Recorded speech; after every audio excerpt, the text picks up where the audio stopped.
Hey, what's going on, everybody? Welcome back to another episode of PMP's Den of Antiquities. Today, we're here to talk about Star Wars Celebration and all the movies that were just announced. We're all in Mando helmets. Mine's, of course, unfinished. Shh. Have to make the sound effects with my mouth, but that's how we roll.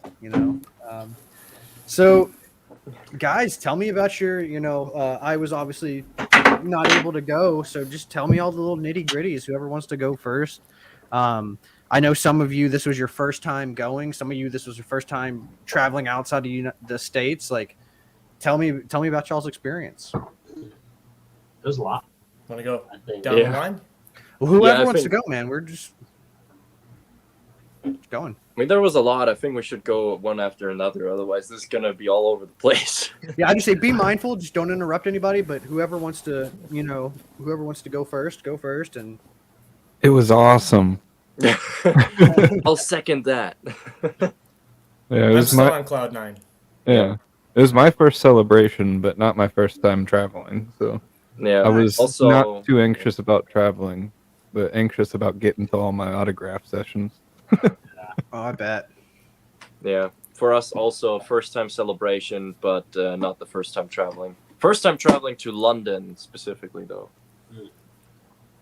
Yeah, how First was time that? ever going to Europe, first celebration is a lot. Yeah, because I I've never loved been it. outside the states before, so that must be like super trippy to like JT, like you really like going is. and like not even like traveling outside, but also going to like. Was this your first celebration too?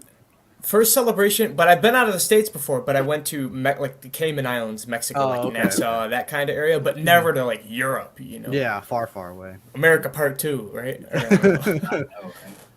Yeah. Okay. All right. Cool. Yeah, same for me. It was the first time really traveling. I was always stuck inside the States. But it was just, I think my first day being there, I can't really explain it, it was just super surreal.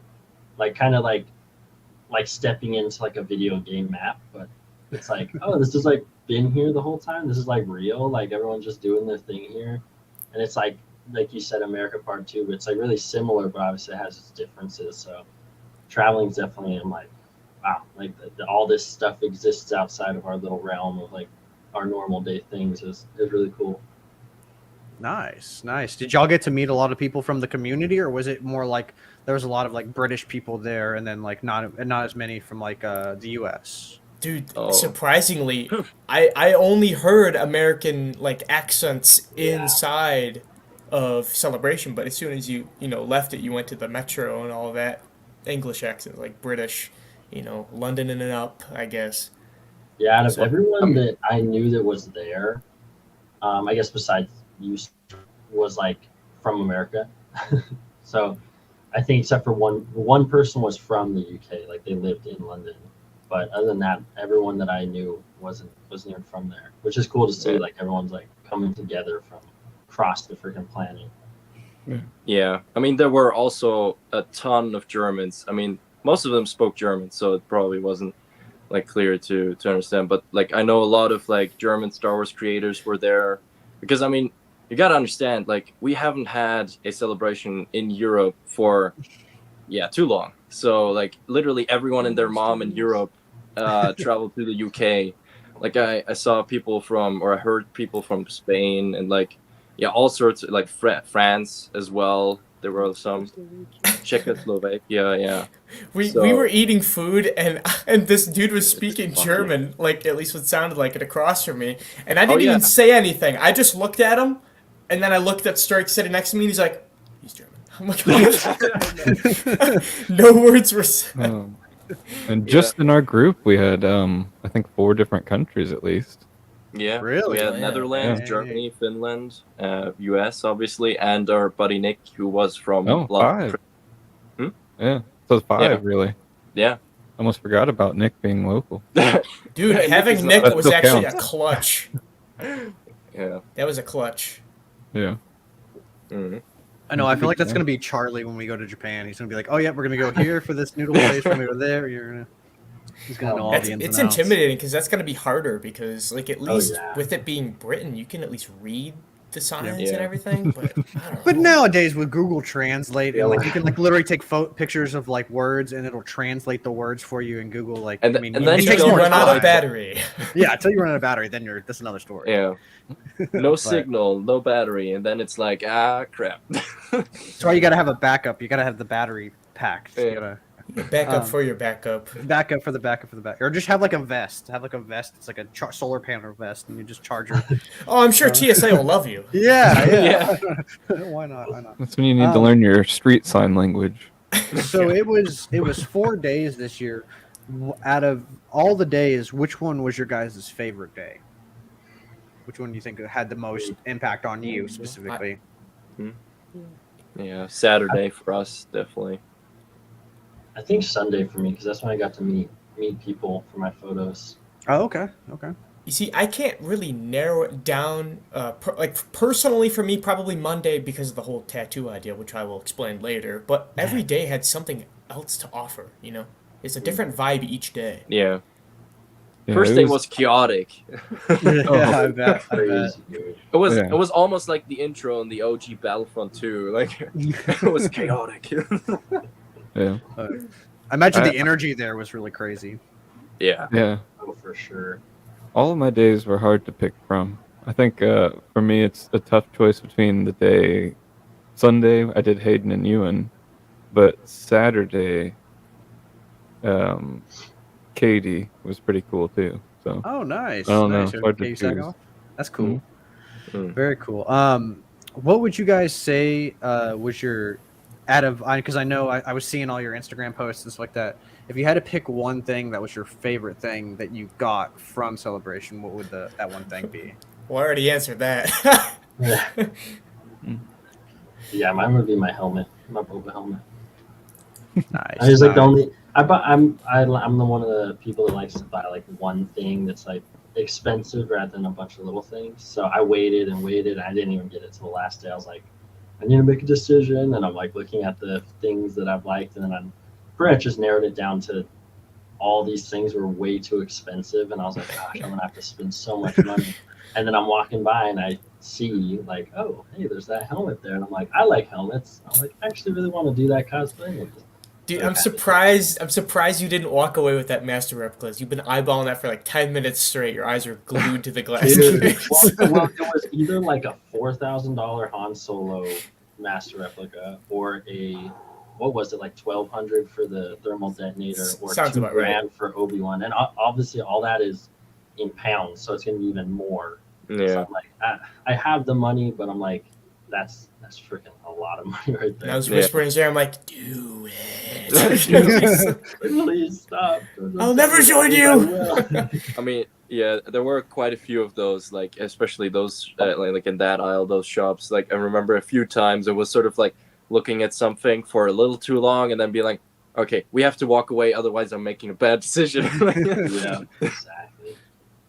Yeah, I'm gonna have to bring a whole when Japan comes around, man. I'm gonna have to have like a whole separate suitcase. Which Maul, I think that's what you did, right? You had like a whole Yeah. whole other thing. I brought a completely empty suitcase with just a roll of bubble wrap and tape inside of it, Nice. so Smart that we man. could all wrap our stuff before we packed it back. Yeah. Okay, this dude on the last day said, I'm going to the bathroom, and comes back with a full bag of stuff. And he didn't even go to Twice! the He did that bathroom. twice! He was shopping. I mean, Nice. couldn't pass it up because these are hard to find if you're into Black Series. That's And the they were loot, his speeder, and then is that the dewback. Stormtrooper dewback and the dewback? Nice, dude. Yeah. I didn't even He know also those were picked up a thing. scout trooper on a swoop bike as well. Yeah. Oh, nice. Oh, he has the 501st trooper in the background. I have the Coruscant guard on the other side of my Yeah. my wall and stuff like that. That's cool. Yeah, I love that one. I need to get that one too. Dude, I found mine at a thrift shop for like $20. I was like super ecstatic for it. But I know you, JT, you had a story about the tattoo thing. Why don't you tell everybody about that? Because that was interesting. Do you want me to jump in and vent? Because Dude, I don't know. this- I'm still like shaking up from it. Dude, It's this is not your that long guys' ago. podcast. Like I said, I kind of just hosted it because I just want to live vicariously through you guys. So any stories or anything you guys want to share, I'm kind of just living through you guys right now. All right, let me cross that off the list here. You're like, Buckle up, boys. tattoo Ready for a idea. story. I'm not even. It was called Tattoo Idea. I'm not. Yeah. All right. Long time So ago in a galaxy far, far away. Roll the title call. So basically, last year in Nashville, I had the opportunity to go to ICC and meet the Clone Wars people. And first in the world, tattoo from them, James, Matt, and Ashley. They all did a part in it. Super cool. They sung Happy Birthday for me. Amazing stuff. I've always wanted to go to Celebration, right? It's always been on my radar. So this kind of mindset of doing like the celeb tattoos, like I got first Elijah Wood, not first Michael Rooker, he's done something before, but this one was a plan in the works for quite a while. This is the Jedi of the Republic symbol, which you see on the Clone Wars armor from Anakin and Obi-Wan. But I wanted the live action version of this basically because it was convenient that all 6 of them were going to be there, so I could show the originals, the ink, and then get the 3 for the main done. So I had Rosario do the centerfold piece, the stem, and I was going to have Hayden and Ewan do each of the wings.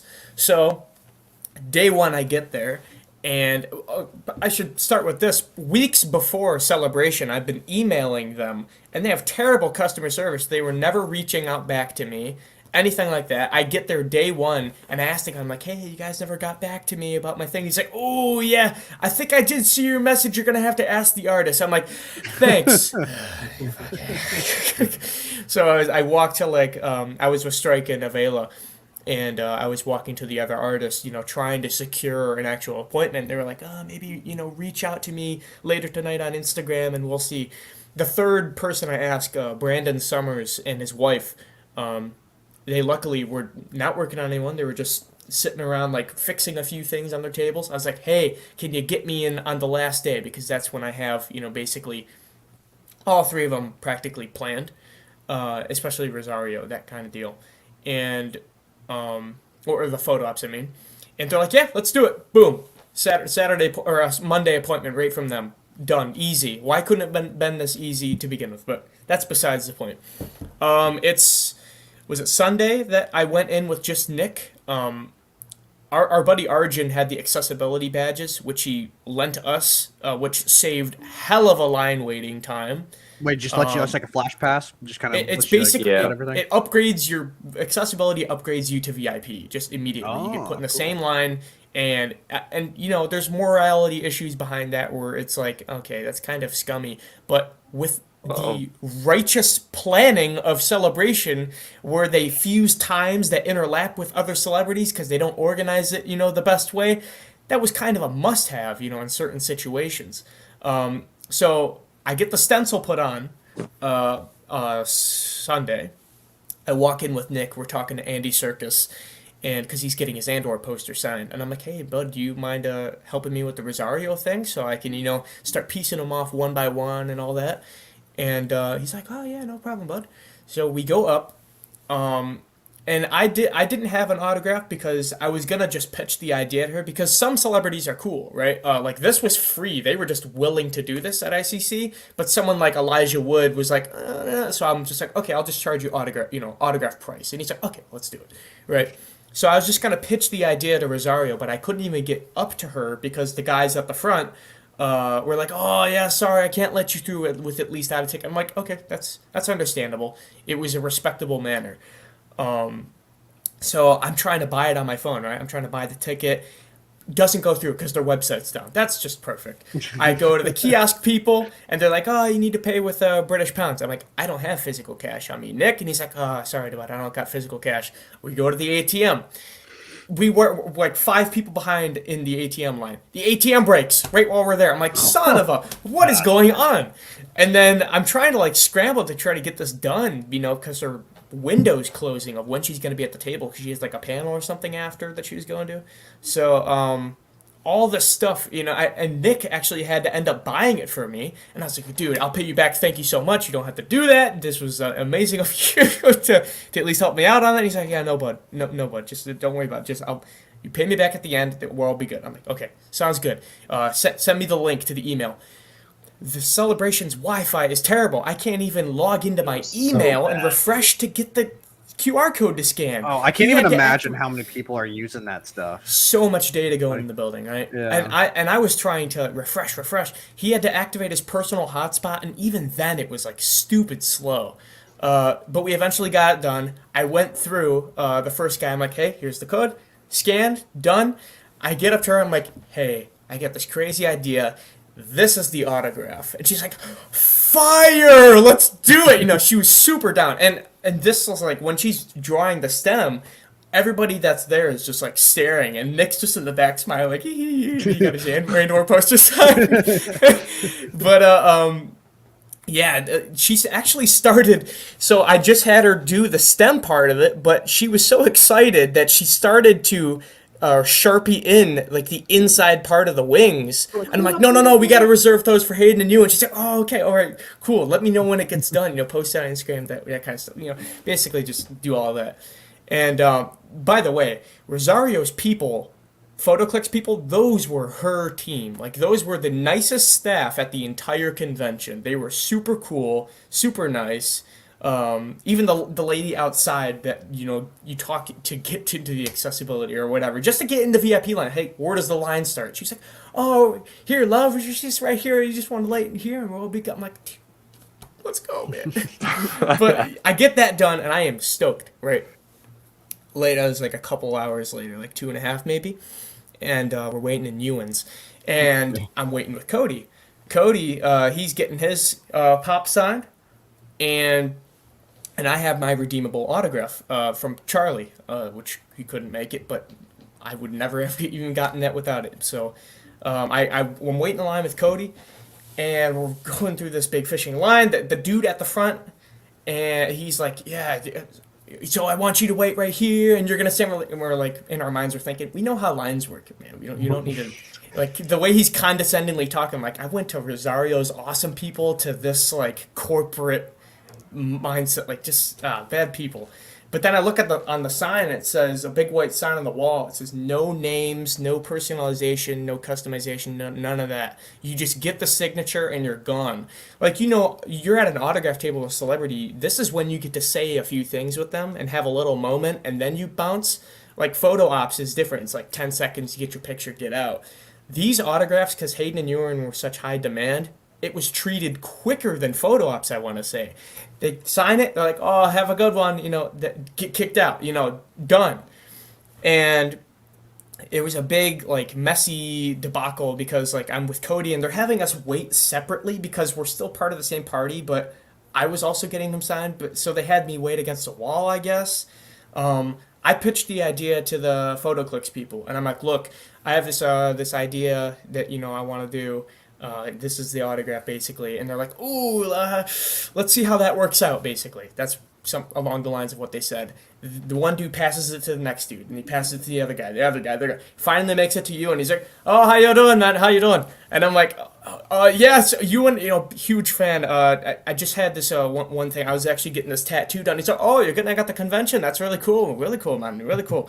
And the dude next to him was like, so what are you getting signed? And I'm like, no, this is what I'm signing. And he's like, oh, no, I'm sorry, man, I'm sorry. And I was, dude, my heart sank because he had some sort of film production thing where he couldn't even get close to people in photo ops. Like, no plexiglass, but there's an R2 unit. He wouldn't even handshake people, nothing. Very strict. I'm sure if he wasn't doing some sort of film and he didn't have those specific PhotoClicks volunteers, he would have been super down for it. But before he even said no, the dude was shaking his head. After I said that, he's like, no.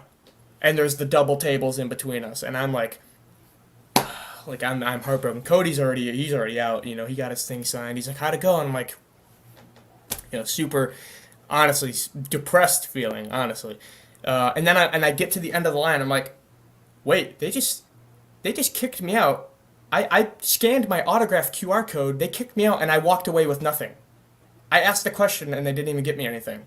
So now it went from depressed to raged. I'm like, put me back in the effing line. Let me go in the VIP. You scam my thing. You didn't even get me anything. Oh, let's see what I can do. I'm like, no, not let's see what I can do. Put me in the front of the VIP line now, because that's actually petty theft, you know. So I go through and I get an autograph. I was gonna get it for Charlie, at least if I couldn't get it, you know, on my body.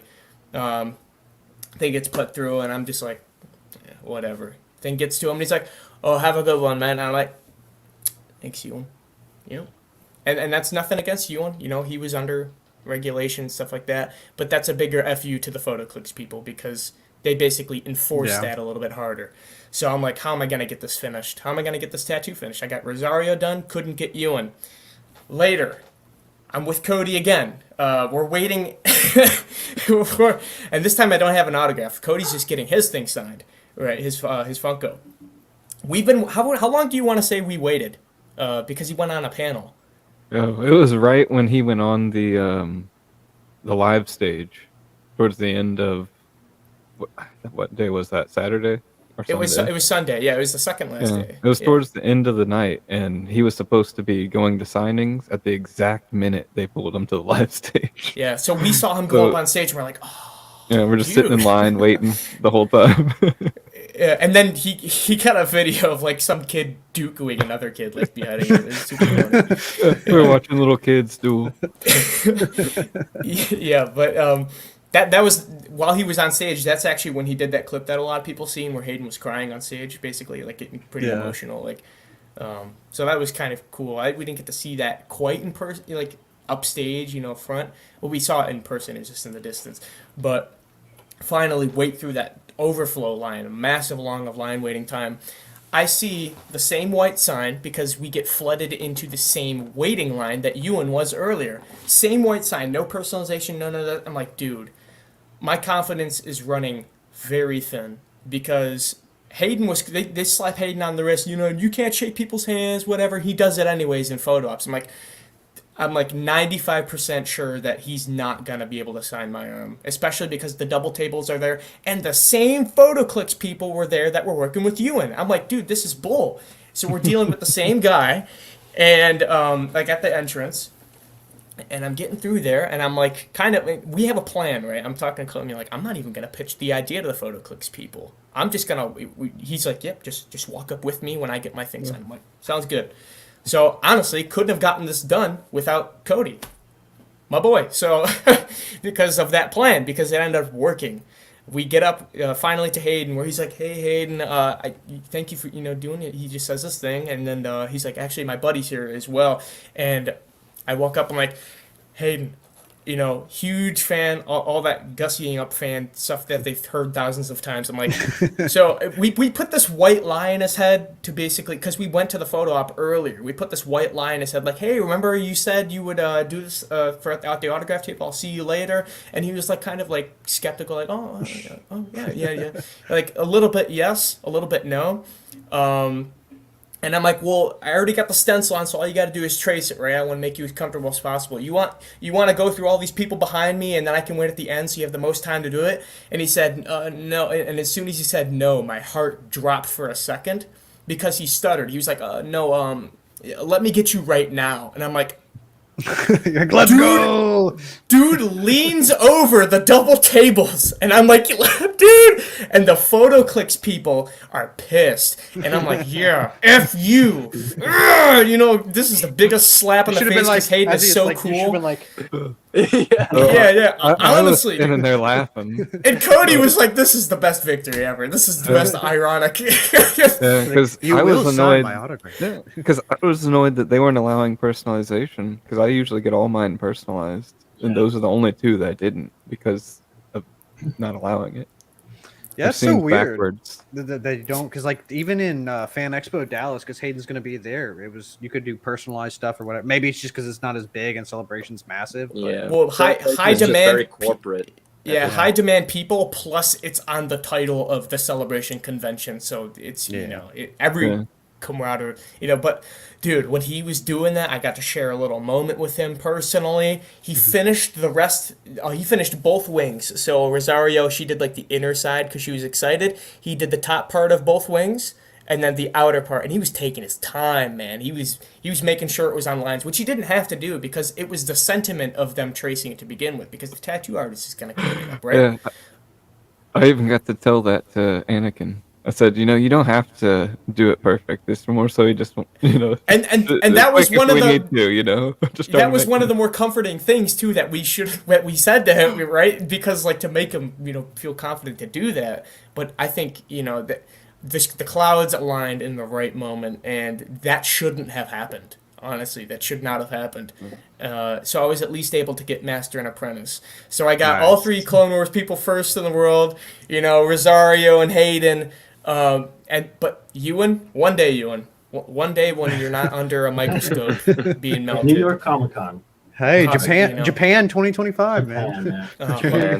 I might not have luck with that just because of Celebration again. Their people. Yeah. But that was that I came out. There's that video of me on my highlight on Instagram. I came out with Cody. I'm like, dude, I was getting ready. I thought you were gonna have like a Breakfast Club moment where you're like sticking your arm up in the air, bending at the end. I swear, at one point we blacked out. We jumped and freeze framed. I mean, it felt like we did. It felt like that we were in that movie. At that moment. Yeah. We didn't even know that my girlfriend Jessica was filming us at that moment until she was over the wall outside. Yeah, and so here is the cycling through my apps here. So here is the one I got the day before with Cody because he let me go in with him because with Charlie not being able to come there, I was like, how am I even gonna meet Anakin? Oh, right? No, wrong person. There we go. So this is me and him, and then you can see the stencil is not done. That's the before, the day before. Oh no, was that earlier that day? I don't know, Sunday earlier that day? I'm fusing the days together because it was my brain is still like racing on everything like that. But Monday, I get it done, right? I get the tattoo done in the morning, and Michael meets up with me. I show him. He's the first person to see it. I have photo ops later that day. I had Hayden be able to see it in person, so I have a before and after of that. And he was like, "Oh no way, you got it! Look at how look at how the things come full circle." Something along the lines of what he said. And then the same thing with Rosario. She pointed it out. She's like, "What?" She was just as excited as she was signing it. Speed your hype man. Awesome. Yeah, and then I got the. I was able to actually get Strike in with me to meet Ewan. Because they allowed 2 people in a photo at once. So I was like, you know what? I don't want to do this solo because I know you were having problems with that. But yeah, dude, that was quite amazing. Nice. I kind of like this layout. This is a little different layout. Dude, they have too many options on freaking StreamYards, man. I don't need all these options. It's like I have to click on 85 of them to get it to work. So Cody's Funko Pop is linked with my tattoo. So every time he sees it, he'll think of that. And every time I see my tattoo, I'll actually think of Cody because he helped me get it done. And get this, Cody's girlfriend Jessica opened up a mystery box and got a T-shirt out of it. And on the T-shirt, what are the odds of it having the Jedi of the Republic symbol? Weathered and on the front of it. Like this is the perfect. It's like it was meant to be. Yeah. I didn't know that until that video where I was actually going through my stuff and I opened her mystery box and was like, oh, this is exactly what JT got tattooed. Yeah, we got the same. Yeah. It's pretty awesome. Yeah. Very cool, very cool. Well, we can kind of do like a show and tell if you guys want to show off some of the stuff that you got. I don't know if you guys have anything like up and ready to show. Yeah, now everyone's like, well, please someone else go. I just got done talking a lot. It's not a tattoo by Rosario and Hayden. Like, all right, let's. I want to see what Darth got. Oh, okay. Yeah, I got a decent amount of stuff. Not like anything super expensive by the helmet, but got the patch, which was sick. I put on my 501st vest, obviously. That's and then sick. these 2 I got, which were from the the concert I went to. So Blue Harvest played. Oh, Oh, yeah. sick. That was the Left after Blue party. Noise, and yeah, the after party, Darth Elvis played. So that was really cool, just because they say Celebration 2023 on them, which is cool. And then obviously gotta rep my boy. Got this. Nice. There. Let's go. Let's And go. then, my friend Natalie. Very cool. Very little cool. sticker. But then the better things is this isn't technically mine. I did buy it, but I just think it's really sick. Is the like collectible Leia, Yeah, that's sick, Cave Leia dude. things, which I don't even really know what brand they are, but whenever it says like out of whatever, so it's like 619 out of 1500, I'm like, that's cool. And I know she always wants to do that cosplay, so I'm like, yeah, she needs those.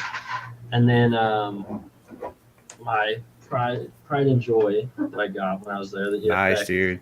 Boba helmet, and like I said earlier, I was like looking around for something whole time, and I saw this, and I'm like, I'm like, I do like that, and it's like in my budget. And then I know my girlfriend's two favorite characters are obviously equal, Kylo, and which is how we met, and then Boba. So I was like, what should my next cosplay be? You want me to do Boba? She's like, yeah, I really like that. And I'm like, all right, I know what I'm doing. You're like, bet. And I was like, that, yeah. And then the last two things are Let me. Nice, Yeah. Hating dude. you. awesome. Yeah, and see with these you and two. being spaced. With Yeah, that the mustache, R2. though. Dude, he looked like a freaking jungle man, like walking in. I'm like, dude, that guy, like, that's not Obi-Wan. I don't know who that is. Yeah. But yeah, and then just I think the coolest little part of the Anakin thing is just obviously going in or Ewan, or not, sorry, Hayden, going in and just like I'm always like, oh, do I shake their hand? Do I hug them? Do I like touch them or like whatever? And just going in, I'm just like, I don't know if I went in for it or he did, but it was probably me. But I just went in for a hug. Like I just forgot everything. Like, oh yeah, Skywalker. Like, and I hugged him, and the whole time everyone's like, it's so quick. So I was like, what can I say and whatever. I was just like, thank you for everything. He's like, dude, of course. And then he just put his arm around me for the picture, and I was like, this Nice. is so cool.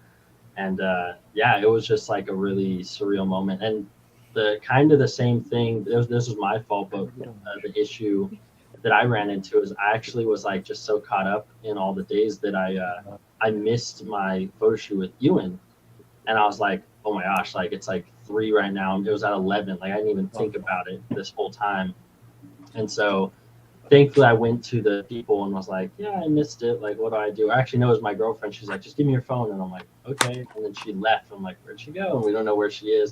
And then she comes back and she's like, all right, here's your ticket. Like, you're going to do it tomorrow. So I got to meet them both on the same day, which I kind of thought was cool, just right after each other. And yeah, I mean, just that whole experience, even though it was so quick, it's like you grow up watching these people and like they're literally like, I'm like they said, they almost seem fake, you know, like obviously the characters are technically fake, but I'm like, these people are everything to us, especially like Anakin and Obi-Wan are like, you know, kind of the face of Star Wars.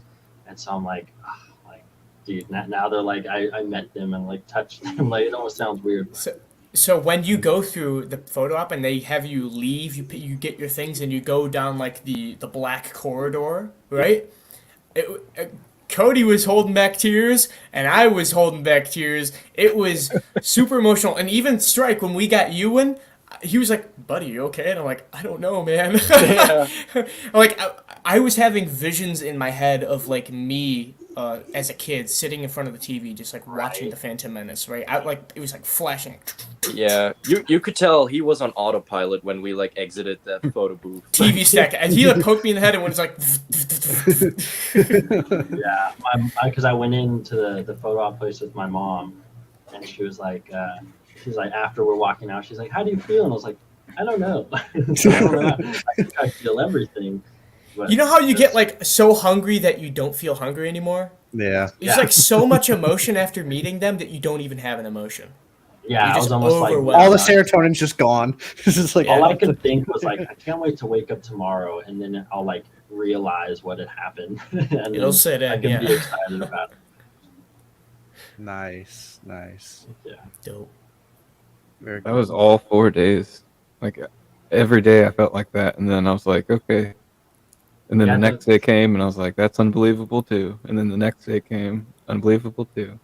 Because I was busy as crap all 4 days. So Yeah, it was like it really, stressful, it's really but like the fun. time flies when you're having fun, and then you're Yeah. like, oh, today's over, and then today's over, and you're like, come on. I want it I to can last imagine they're longer. trying to jam so much into each day that it's just like you're just like getting punched with like hype like all the time. So Yeah.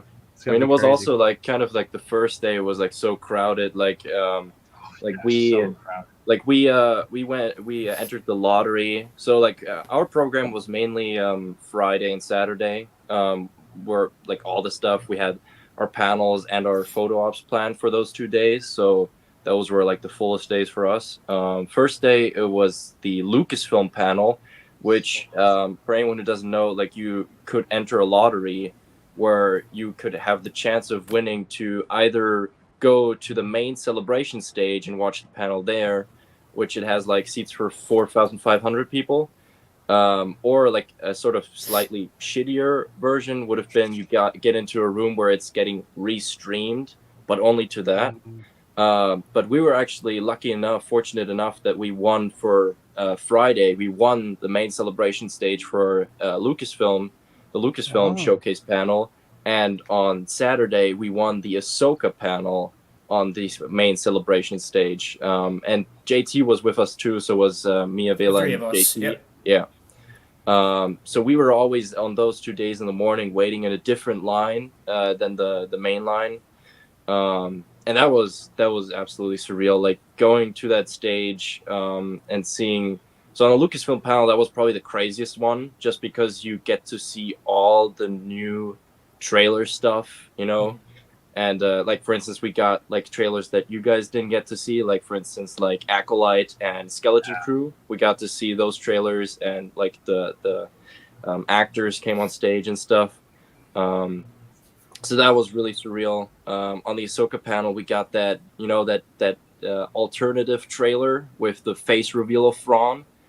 Oh, you guys got a face reveal? I didn't Yeah, know we got that. full on face Yo, reveal. what? With, Okay, how does he with look? Because Lars. I was like, they're doing us dirty. As soon as I saw that trailer, I was like, dang. I was Go like, that's a bold move to You like. can boob still Yeah. us find it like that. online. Can Well, you? yeah, I Okay, mean, some okay. people like, I mean, there are like photos or snippets, but I mean, seeing the trailer in person was just because they played the trailer that everyone got to see, where you just, you know, see him from behind. Like they played those in the beginning, and then when the panel was almost over, they were like, "All right, guys, well, I mean, we can't let you away without, you know, something special." And then they just play the trailer. It had some other additional footage as well. But yeah, Sabine once with the green everyone. lightsaber. Yeah, but like once everyone saw Thrawn, literally, like you can like I mean you can probably imagine, but like the room just went wild, like absolutely wild. I'm trying to find it right now. I'm seeing if there's like any images of Yeah, there him. you should definitely be able to find like images at least. It looks Yeah, good. and yeah, and even on the Lucasfilm panel, we got invited afterwards to participate in the early premiere. I know. Cody's like already cringing, but we got access to the early premiere of episode 7 of Mandalorian season 3. So we got to watch the second last episode of Mando on the big screen, which yeah, that was like also just really cool. I mean, Dave Filoni, Jon Favreau, all of them were there too. So That's a once in a lifetime experience, being able to watch it with the first 4,500, well, less than 4,500 people, because a lot of the people from earlier yeah, didn't come didn't later that come there. night. Yeah, And it was with the directors. yeah. And spoiler alert for episode 7 if you haven't watched it by now. But hearing the news that, you know, or seeing the episode and hearing the news that Paz ends up dying, Yeah. and then walking Celebration the rest Yeah. of the whole trip was like, dude, oh my I God. was like, all these people don't know. We know something you don't know. Oh, And also in the Lucasfilm panel, we get the Ahsoka trailer, which actually pissed off a lot of people that only won the Ahsoka panel basically because we saw the trailer before them. But at least when you go to the Ahsoka one, you see the remixed version where it's the same thing plus the special one. Yeah. Yeah, I'm not finding any. I see a couple of him, but it looks like they just like photoshopped him blue. And gave him red that's eyes. probably not it. So- I will say that. I mean, yeah, they're also taking down stuff because they want to keep it on wraps. But let me just tell you. I mean, obviously, I mean it's been like probably out there, and but like I mean, just having that clear confirmation, it's Lars, you know, playing Thrawn. Yeah. Like there was like so much uncertainty. Like I don't know how you guys been following it, but like I've been following it a little bit, and there seemed to be so much uncertainty about the casting of Thrawn. I mean, I think they just kept it under wraps perfectly, kind of like Luke in Mando season 2. But For sure. that just felt really good. And then Lars coming on the stage and kind of talking about it. Like, he's here. Yeah, We're like, what? like everyone like what? Yeah. Correct me if I'm wrong. He does Thrawn in Rebels, right? He's the He's the that's voice why actor, I'm yeah. saying like that was a big deal. Yeah, Okay, yeah. that he's coming back for it and like just playing him and like as himself. Well, if so he yeah, can the act like panels his were brother, obviously a man. big- Like if he can, because Mad Mickles is an amazing actor. So if he can act Yeah. like his brother with his like his face and stuff like that, it's gonna Oh yeah. nail it. But yeah, so panels were obviously a big thing. Then on Saturday, we had our photo ops, which we got to say, like originally we only had 2 photo ops, which was Hayden and Ewan. Separately.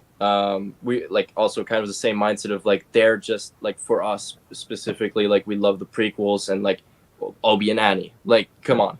So that was like, and also like I mean they're not cheap. Like it's quite expensive, so we're kind of like nailing it down to okay, these 2 are the most important to us. We want those. We ended up getting an information like a day before, the night before, Which is pretty scummy. which is really scummy about the thing with you and like Only because I checked my email.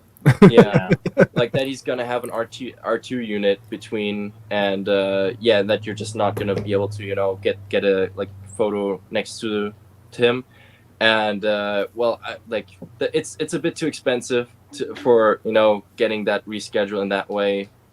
So we actually ended up getting rid of the Ewan one, and instead got the entire Clone Wars gang and Dennis Lawson.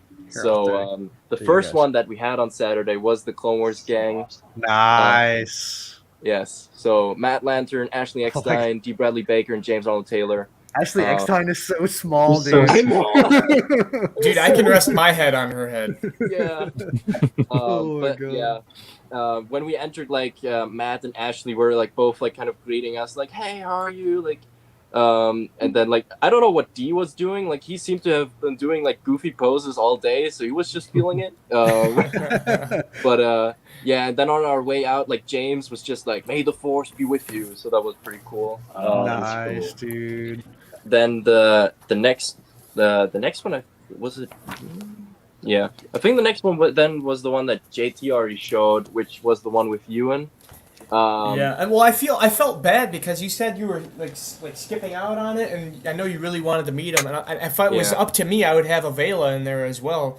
But dude, it's that was another cloud aligning moment. I was like, you know what, come in with me. I don't know. It was sort of with Ewan. It was sort of weird because of like his mustache, or not necessarily because of the mustache, but more because of the haircut, really.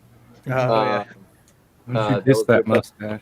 But Hayden was one of the best ones by far. Like sort of like going like telling a bit about the experience, like what the others were saying too, with like the staff members when you entered, like where you were about to take the photo with you, and they were like, "No hugs, no handshakes," like almost screaming it at you. Yeah, and we were all like, "Oh yelling. shit, okay."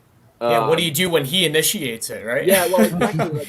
That's what I was like about to say. Like, you enter the booth, and then it's like like Hayden Christensen just grinning at you, like raising forward his hand and being like, "Hey, how are you? Like, how's your day?" And it's like just like, well, yeah, very good.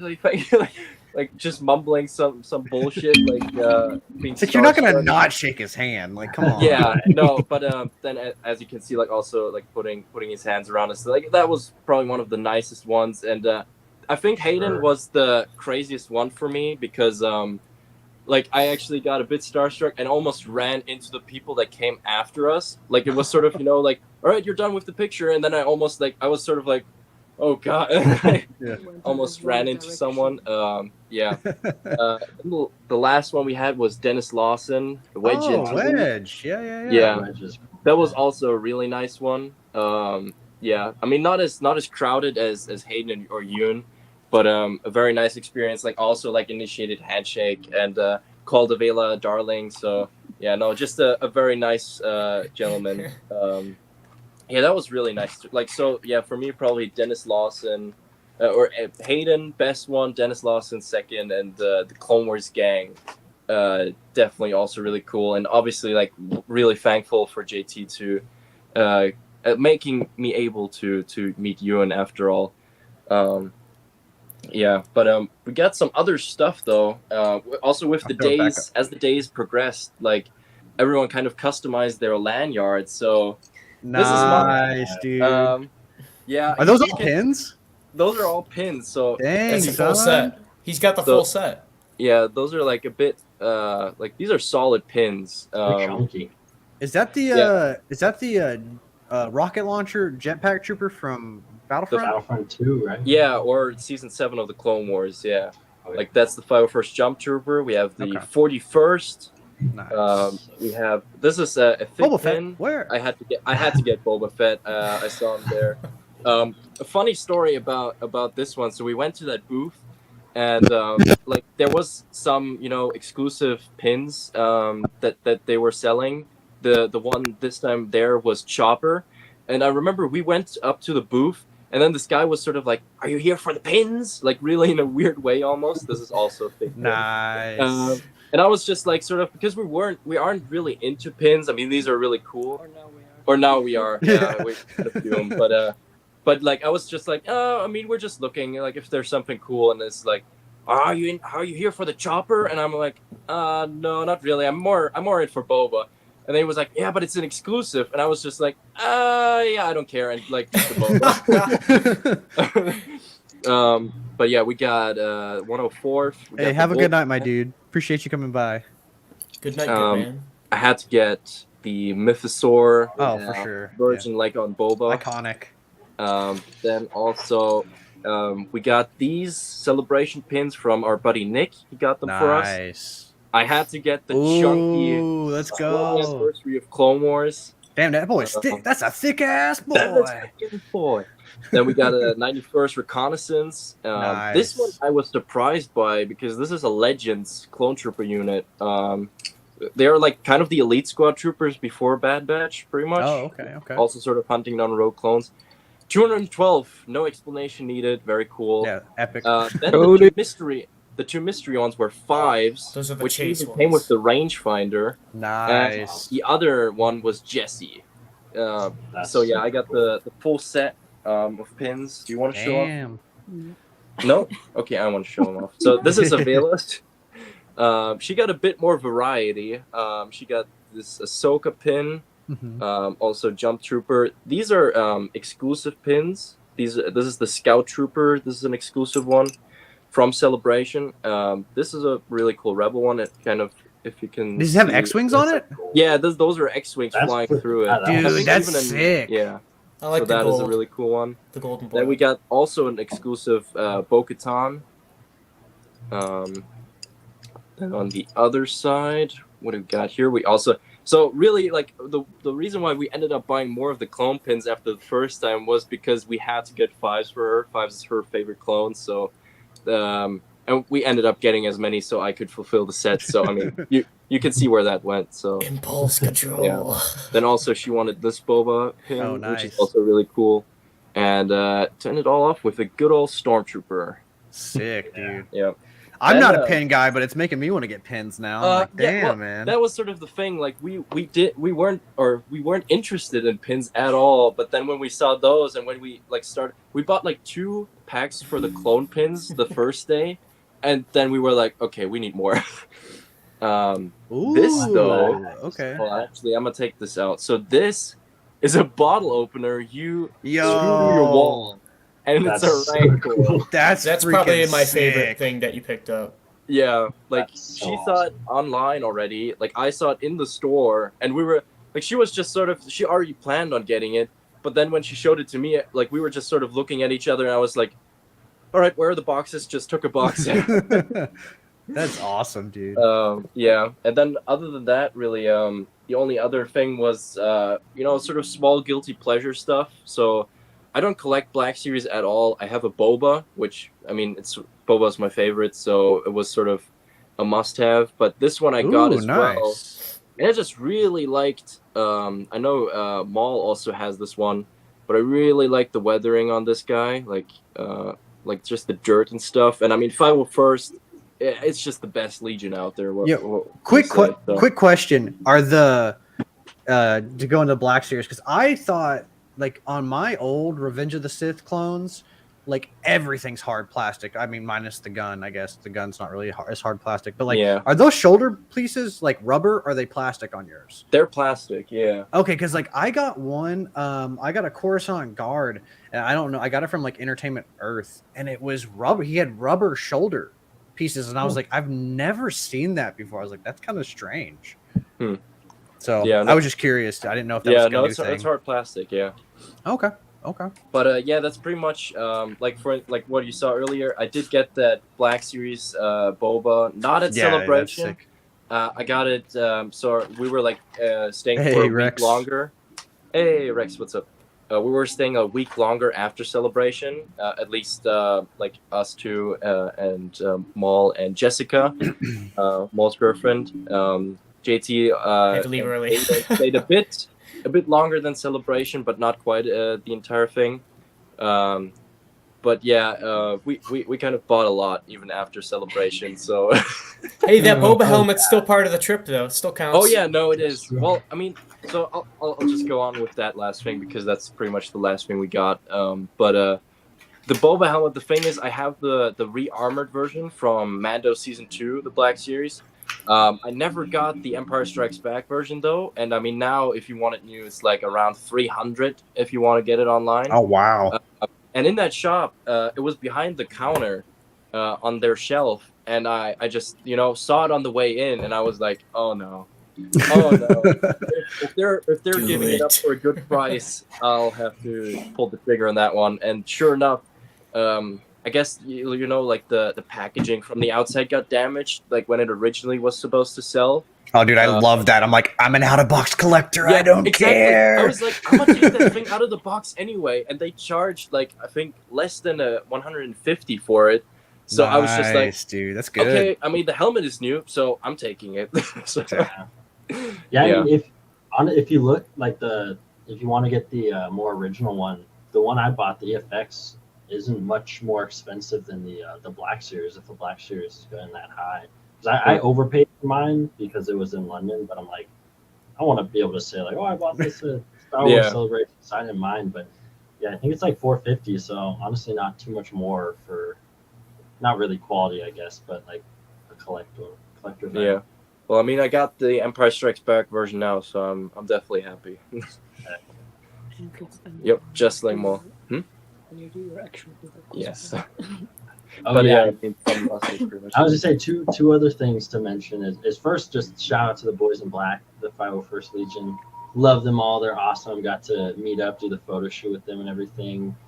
Big old photo op. So that was just really cool. But the other thing, and this is kind of we can do joint storytelling, JT, because you tell it so well. But me and JT meet up. You already know I'm probably gonna say. We Here we go. Yeah, we're talking and stuff. We're chilling and we're standing in the like Black Series Hasbro like showcase area next. But to we're in like, the Indiana Jones. Yeah, it's like Indiana Jones little picture thing is right next to us, and we're just little chilling, scale talking. models and yeah. And hey, honestly, I'll let you tell it because I feel like you tell it good.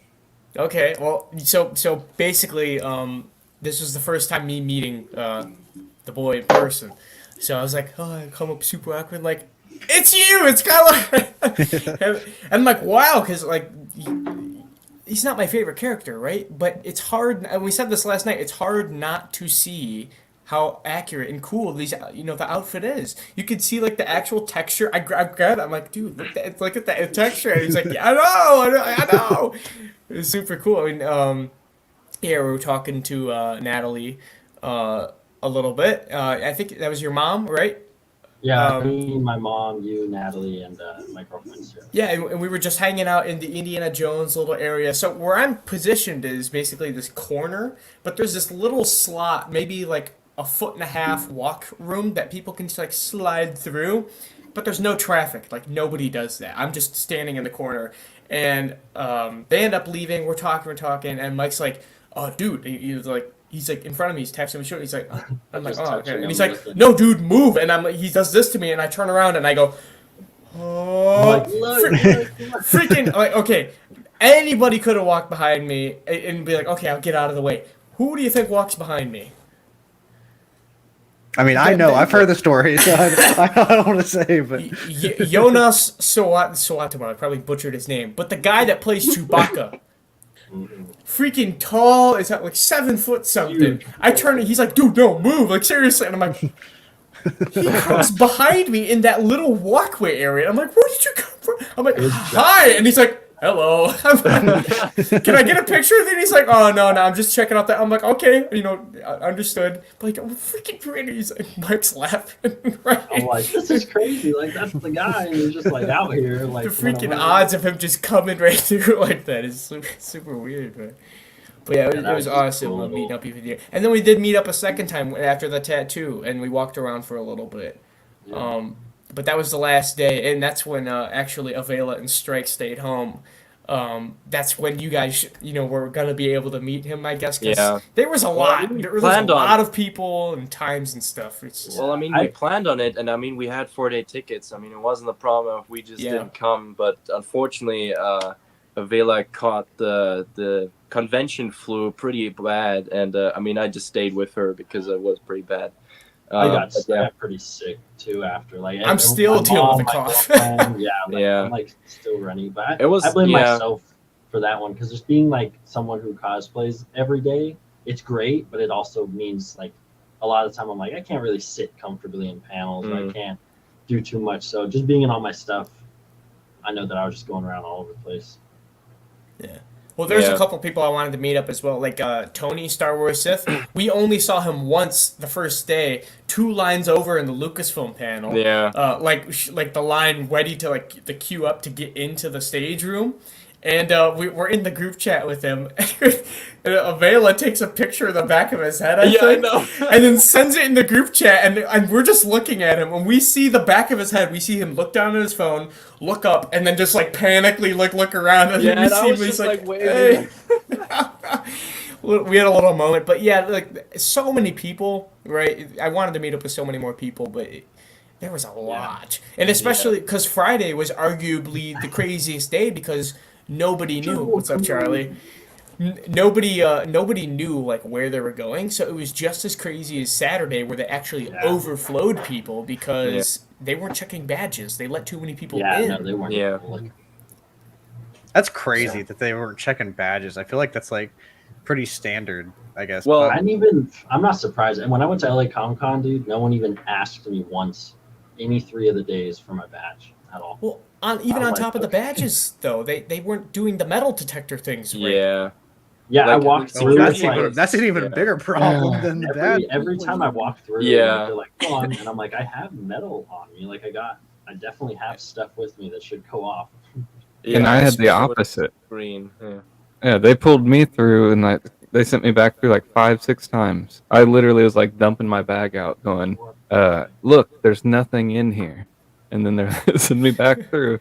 I'm like, "Oh my god." Yeah, I mean, the security was just really a joke. Like, the first 2 days that we went, like, it was always green. I could just go through, like, fortunately enough.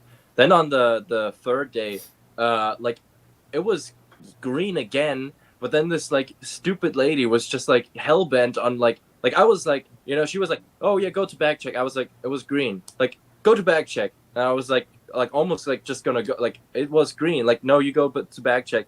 And then, like, I went to the bag check, and then the guy asked, like, okay, do you have this and this and this and that in your bag? I was like, no.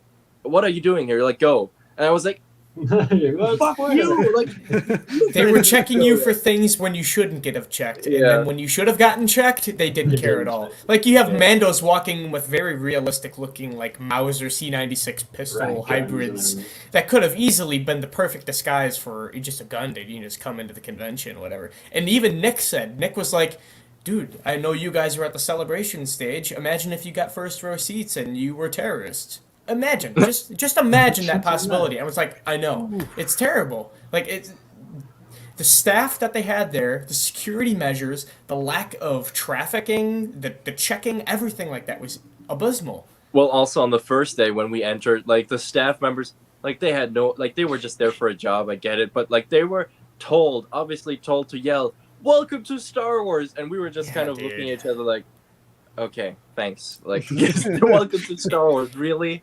Come on. Welcome to Star Wars. We are in Star Wars. You know? It was that, and then on top of like the waiting in the mega like mall entrance that you queue into each different line. Like we get into the panel line, some people get into the accessibility line, the main entrance line, super big hallway, and then you got this DJ up at the front that's Oh, not even playing gosh. Star Wars music.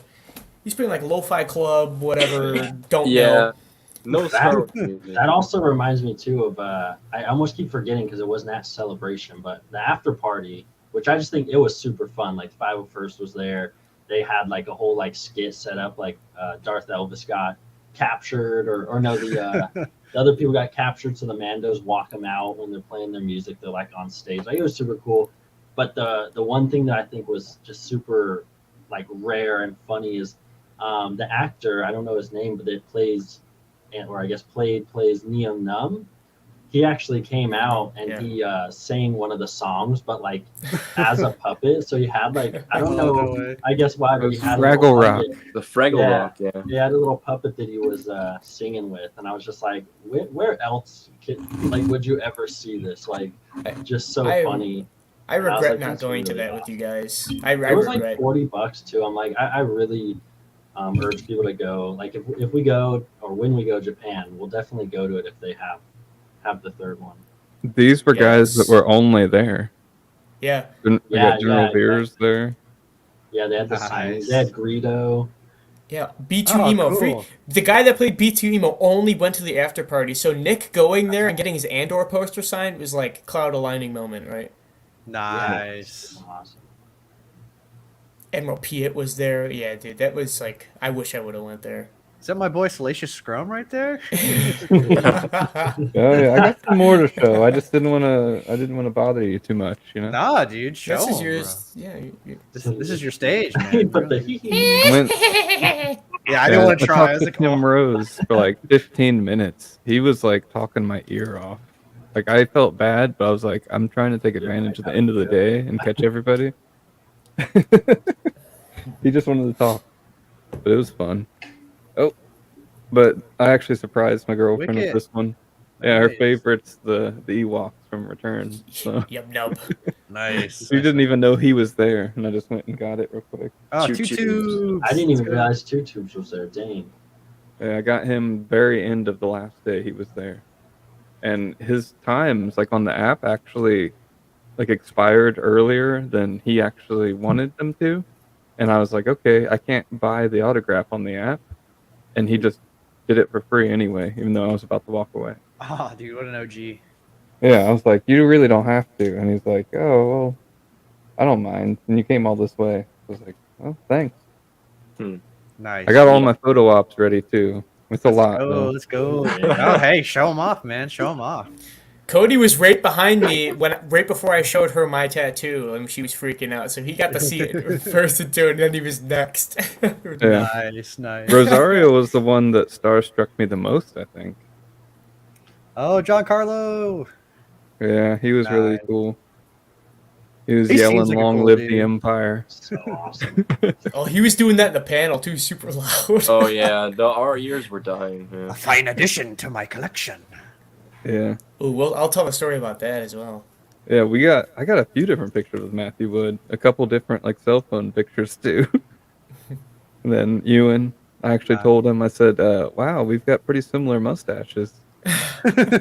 Never shave it. Yeah, I was like, "Man, I like your mustache." and then Katie. Very cool. Very cool. Mads, of course. Oh, he was. Oh, yeah, that's right. He was there. That's cool. Awesome. Him and his brother. Yeah, that was pretty Yeah. awesome. Yeah, I actually was talking to him about Hannibal, saying, man, I really hope that still somehow gets brought back to like a limited final season or something. That'd be cool. That'd be cool. Andy Serkis. Yeah, Andy Serkis is really cool, very friendly. One way too. out, man. One way out. Dude, I felt so bad. I watched them try to talk to Billy D at Celebration, and dude, the guy is just—he seems like he's barely holding on. Yeah, he seemed like he was struggling a bit. I mean, I mean, it just sucks. he's He's even so 90 suave. something. Yeah, I mean, he's up there. I think he's like the same. Like he's around. He's like, 87, right? James Earl Jones. I think they're kind of Wow, similar. he's up there. you know? Man. Yeah. So, because I remember Ming-Na Wen, like when they brought on everybody for the Return of the Jedi panel, they're like, Billy D, did you like shooting anything from Return of the Jedi? And he goes, nah. He's just quiet, and Ming-Na's like, okay. It was just so funny, but yeah, it seems like he's getting up there a little bit, So it's always because he was so suave, in all his movies and stuff like that. That's So. why he was a must-have for me on that trip. Because I Yeah. actually ended up like making cuts. I ended up having to cut like 3 or 4 actors. So I was like, okay, I can't get to everybody that I really want to. So I was like, I really like that they like the joke is that everybody craps on Anthony Daniels C-3PO. Like everybody was like crapping on him, and he was given crap back. But I think that's kind of like his shtick is like they like to like rib each other a lot. But I thought that was funny on a lot of those panels that he was kind of getting the shit for it. If you guys, I don't know if you have any other experiences you want to share, but we can. I think JT wants to go on. Yeah, go for it, man. Go for it. I'm all ears. I have a little bit of a trickle down actually, but I'll pick the ones that are the dude. Like I said, this is y'all's time to shine and talk about Celebration. The only thing we got planned after this is we're going to talk about all like the shows and movies. And that's going to be kind of like the. Yeah, I'm excited for some of those. So basically, with Charlie not being able to make it, a lot of the stuff I was able to actually get was mainly because of him as well. Shout out Andy Serkis. Yeah, He said, Jake, one way out. Super cool. And I was actually able to cut the line without accessibility because when I got there at 1:20, I was by myself. And I was trying to like find like where it was because there was only like 5 people waiting in his line. And he wasn't there. He was like an hour and 45 minutes late to his signing. But I asked the people behind me, and super small world moment. I asked the people behind me, I'm like, so when's he coming here? And he says, for me, it's technically 2. I'm like, okay, well, 1:20 is the wrong time. I'll come back in half an hour. I'm like, well, by the way, you have a really familiar face. Did you get your back signed by Ray Park? And the dude's face was like, no. Because his son started laughing, and the other dude was like, no way, because this guy's name was Reggie. He uploaded a video on YouTube a while ago for the Phantom Menace 23rd anniversary. He went to a convention where he saw Ray Park, lifted up his shirt, and Ray actually signs his back where he got a Maul tattoo. This was the video that kind of inspired me to start my celebrity tattoo collection deal personally for me. So this was the guy, and he was waiting in line behind me, and he was like, dude, I uploaded that video so long ago. I was never going to expect anyone to see it. That's crazy, man. So I had a little moment with him. And I left. I came back 30 minutes later with Strike and Avela. And it's like a snaking line, that goes back and forth. And we're actually facing our backs to where the booth that he is behind us. And at the front of the line is Reggie. And he sees us come late, and he's like, dude, I'll hold your spot. And we're like, oh, no, dude, I stepped out. And he's like, no, seriously. So he just let me cut in front of him. We were next, apart from VIPs.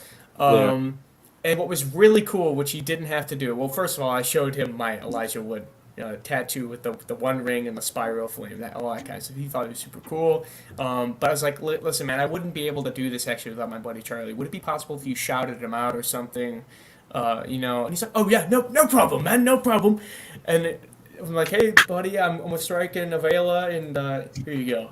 And he's like, "Oh, listen, Charlie, man, I really wish you could have made it." He basically was really cool. He didn't have to do that at all, but he basically shouted out Charlie. And then, on top of leaving that, this is where the hashtag JT Street credit thing comes into play, because I run into James Arnold Taylor, the three of us, they're following me, and we're walking down in front of that, like, aisle thing going on. And he, I walk up to him, he sees my face, and he lights up, and I run at him with a hug. He hugs me, and he's like, "Oh, Jake, I didn't know you were going to be here, man." And I'm like, couldn't miss it for the life of me. And he's like, he's having a conversation. It was super cool, super personal. He remembered me, which was the biggest thing for me, right? And he's asking me how things were going from last time, and just the personal moments and everything like that. And he's like, "Oh, you want to take a picture?" And I'm like, "Yeah, you offered." And so Strike, with his super long arms, was able to take the picture, because we couldn't get everyone in with the right angle. But yeah, super cool. And actually, on the last day, I was able to get a Clone Wars thing from Charlie as well. And I was like, "Hey, Cody, I know you wanted to meet D. Bradley Baker, so this is a good excuse to show you at least them two, or the three of the people, the tattoo." Didn't know James was going to leave early, because for some reason he left early on the last day, so they got, people got refunded on that. So the 4 Clone Wars people weren't there, but we got the 3, which was really cool. But regardless of James not being there, I still got a personal moment with him, so it was pretty dope to see that. Yeah. And then on the last day after that as well, for my birthday, and just situational wise, Cody pulled through, and he hooked me up with Matt Wood, and you didn't have to do that, man. I'm still thank you. Oh man, I told you. That's your birthday and Christmas for this year. That's I was fine. If you want me to pay you back, anything, thank you, man. What's it? Birthday and Christmas.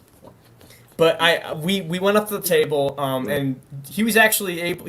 Matt was nice enough. He was like, "Yeah, photo ops are kind of weird right now, so if you buy an autograph, I'll just take a picture, on your phone if you want." I'm like, "Sure."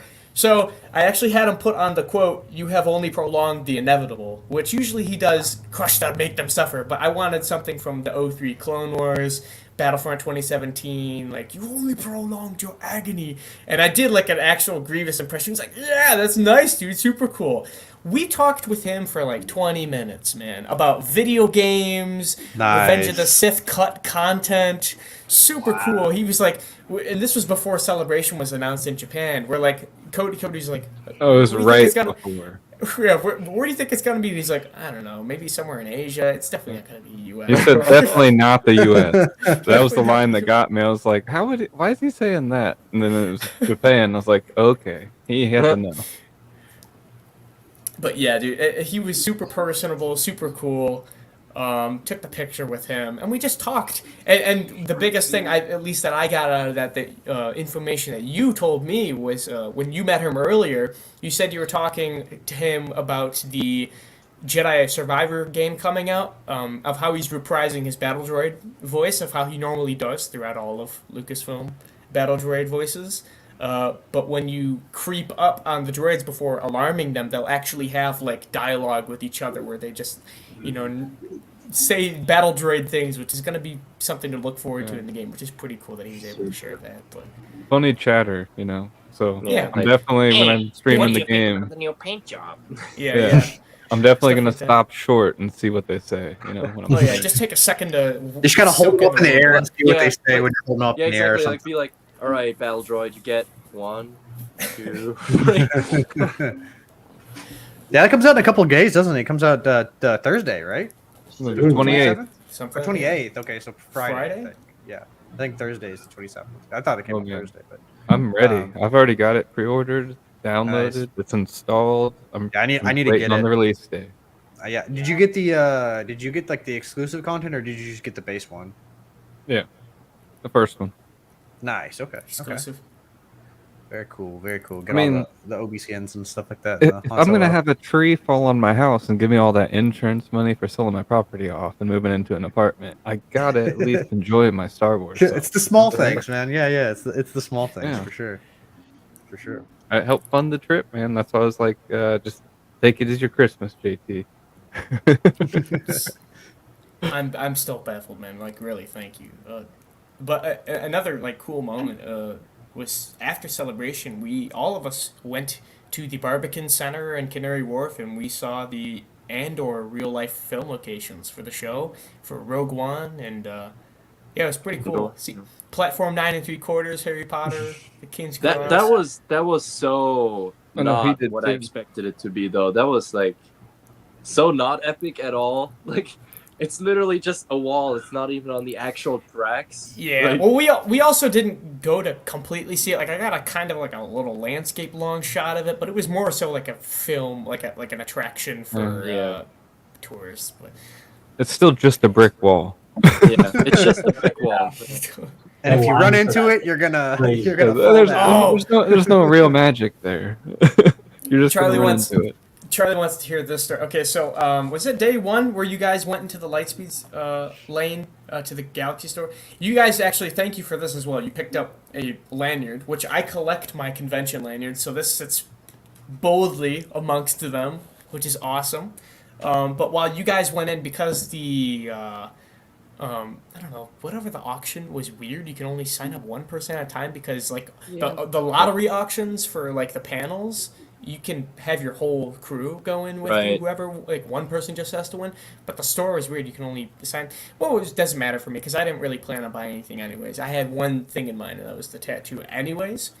But while you guys went in there, I was waiting at some brick wall, outside of the store, and out of nowhere, doesn't even make any noise rolling up or anything. It just turns on next to me. This Viper probe droid on a stand that someone was wheeling around. It was making those noises. I heard, I was just on my phone and I just hear. I'm like, whoa, what is.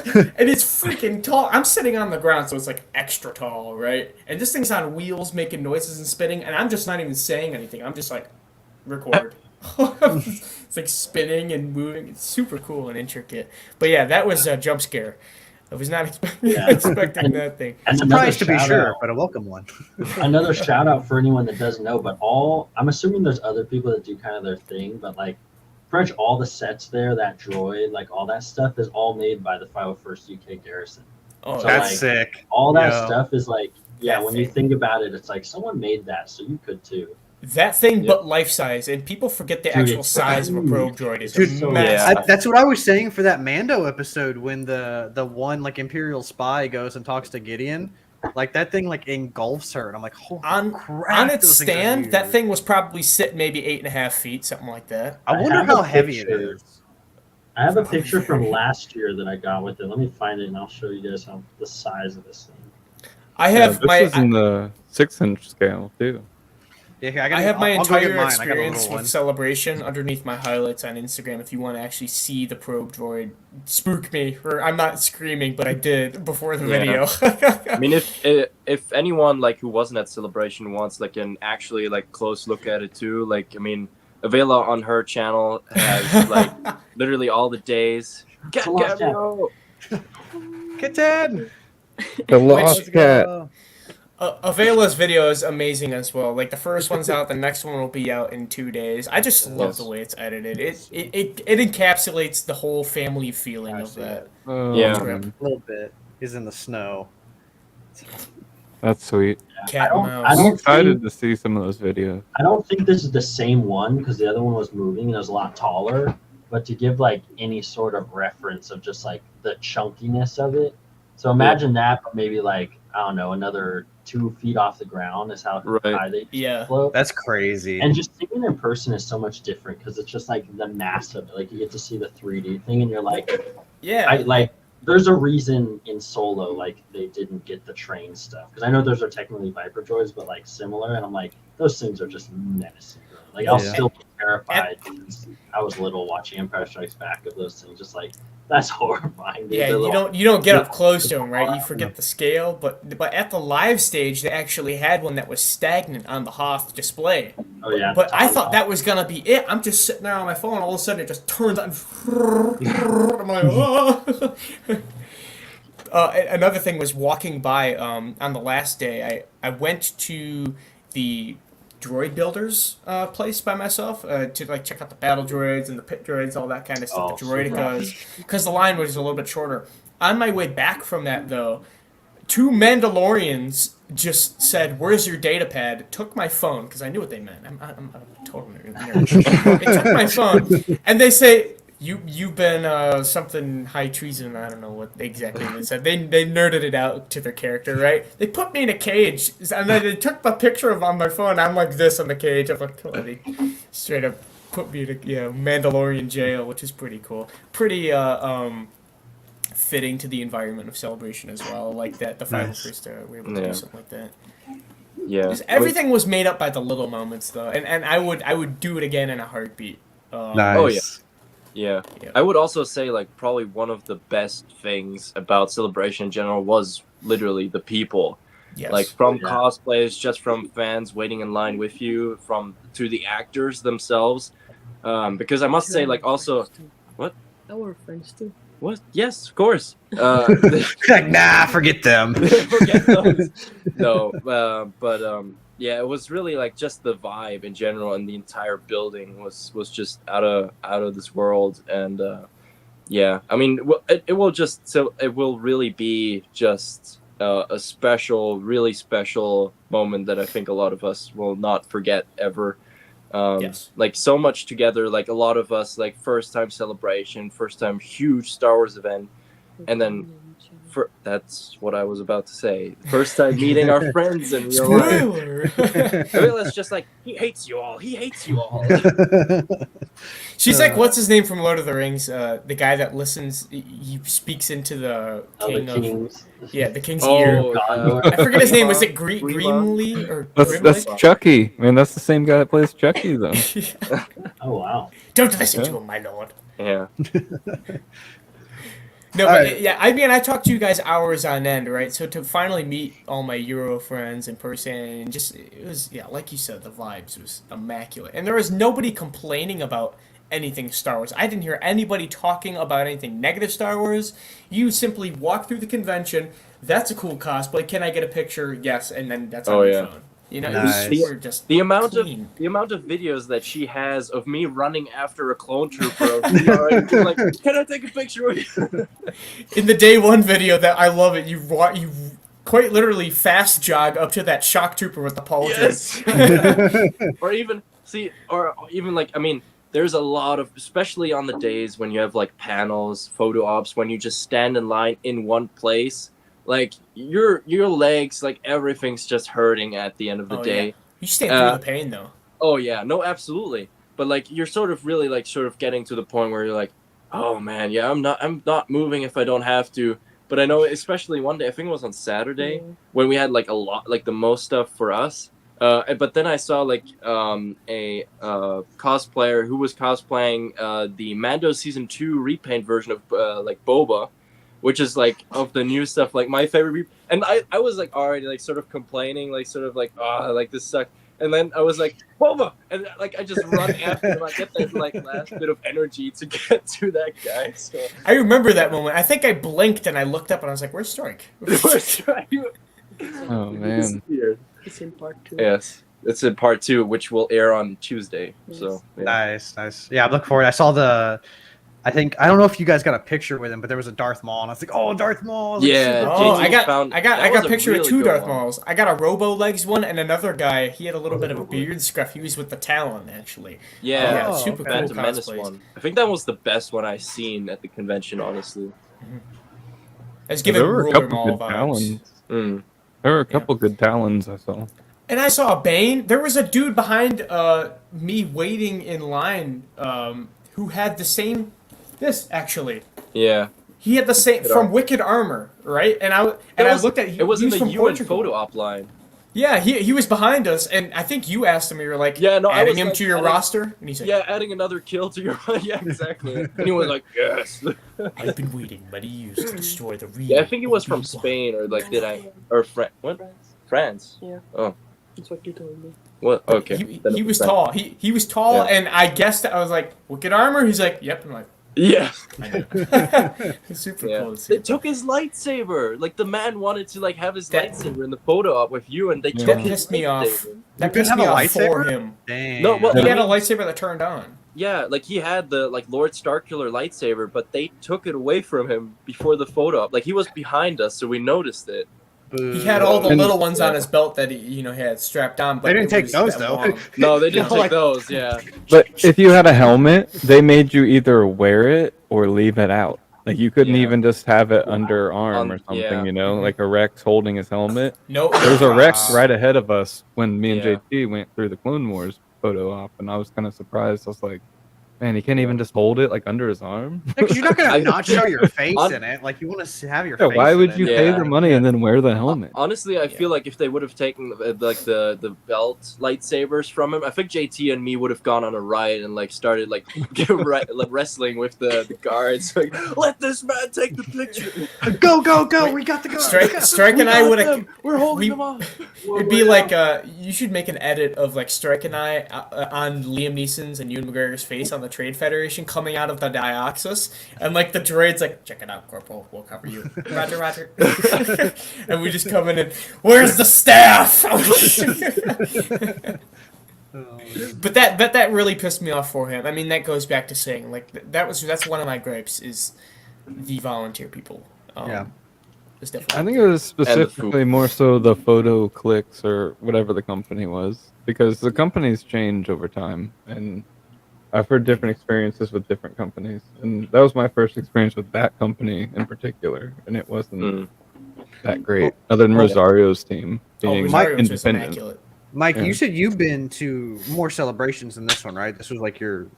Yeah, I remember. I went to the Anaheim one. That was the only other one. But, How was that photo booth compared to? Or I don't know if you got photos there, but if you did, like, how was that one compared? I didn't, but I think all I could really say to it is I think it was a lot better done, because when I was looking at all the lines and stuff for those ones, like they weren't nearly as long. And obviously there was, I don't know if there was, but there was just as many, if not more, at Anaheim. Like Anaheim was like crazy packed, but it was also a lot bigger. So I'm like, okay, obviously there's a ton of people here. And mind you, it's like probably like 3 times the size of the Excel, and it was still packed. But like the lines looked like they were moving a lot better. Like it wasn't super crowded or crazy, and it was like just a line that went like straight into. So yeah, like we were talking about this like maze. Like you literally had to like go through a like almost like a haunted house maze to like get to some of your people, and then they had like you got to take off your bag or your lightsaber, your helmet, and you like put it somewhere. The one last time was just like you literally just walk into it. And then you okay. do That's your how it was stuff. in Fan Expo when I met the 4 hobbits. It was a straight path. You open Yeah. up the curtains, they're sitting right there. Like no tricky business. Or Yeah, anything like and I that. think last year too, which was nice, was like it was a little bit more time you got with them. I think also just because of the scheduling. Because from what I heard last time, these people were like, "Oh yeah, they like also signed my thing because like they had a second or like they had a table in there, and then they also had a photo shoot, so you can like set your stuff on there or get something signed as well or something." I don't know for sure. I have no clue, but just from what I heard.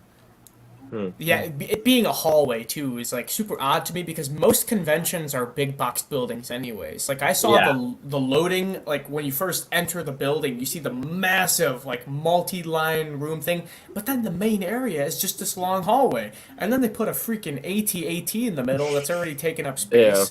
No traffic.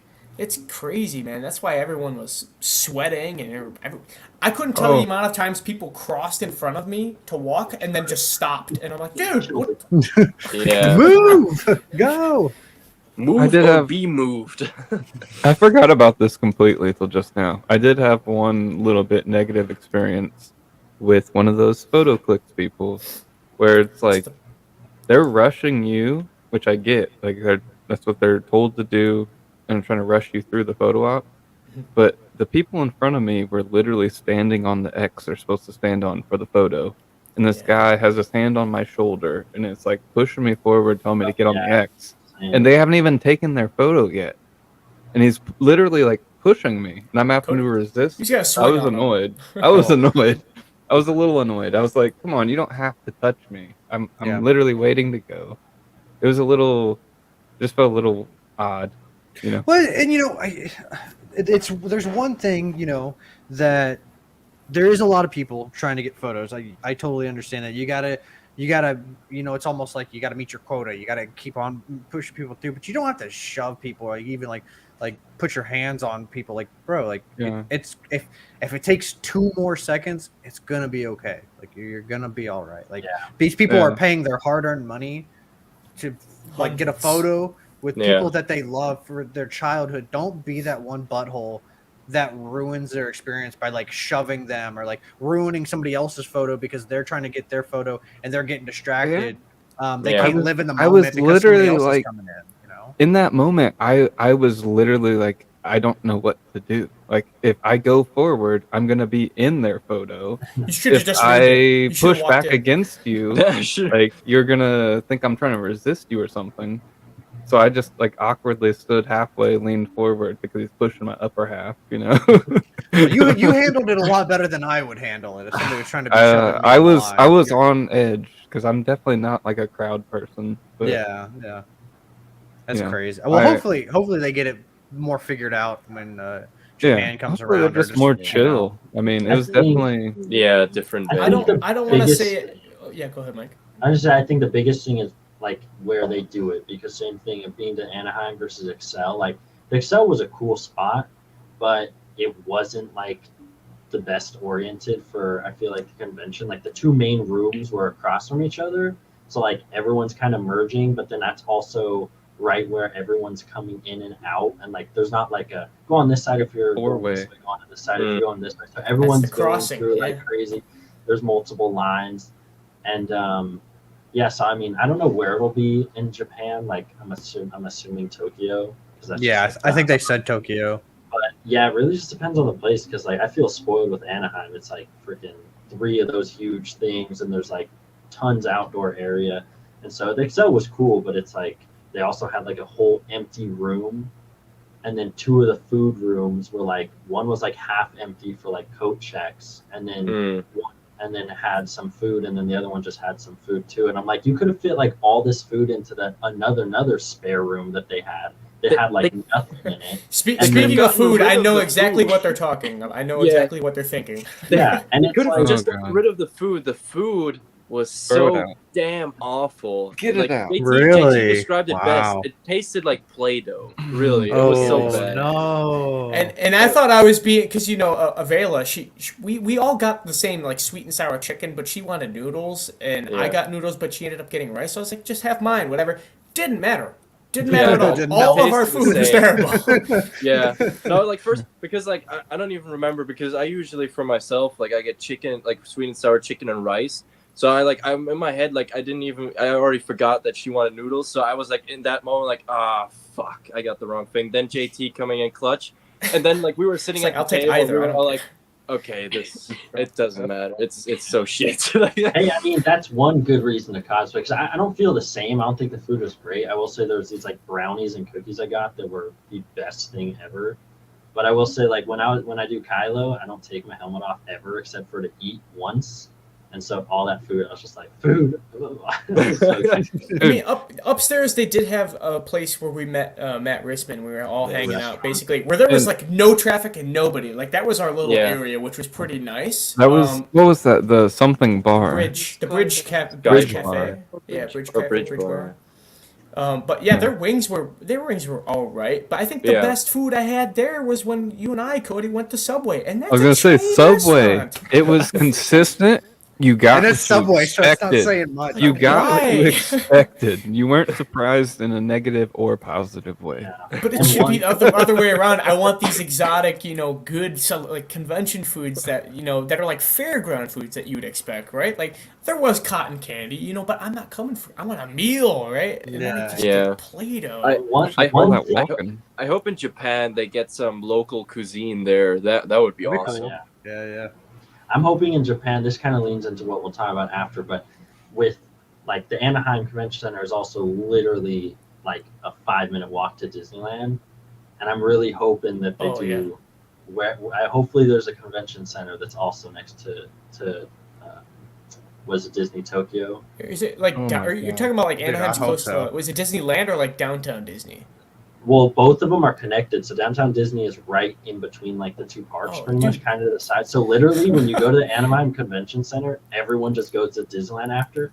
And even better, Bro. like last year, they had it was May 4th, and so they had Star Wars night right after that every night. So like you would literally go to the convention all day. I didn't get to go, unfortunately. I went to downtown Disney and had dinner and stuff with some friends, but everyone went straight from there, and then you're allowed to wear your outfits in. So everyone that went Aw. last Oh year my You're was making me like, so much more hype for Could they you- Japan. were I'm like like, fully kitted. Everyone was like fully suited up. Celebration Like, May 4th, and you go to freaking.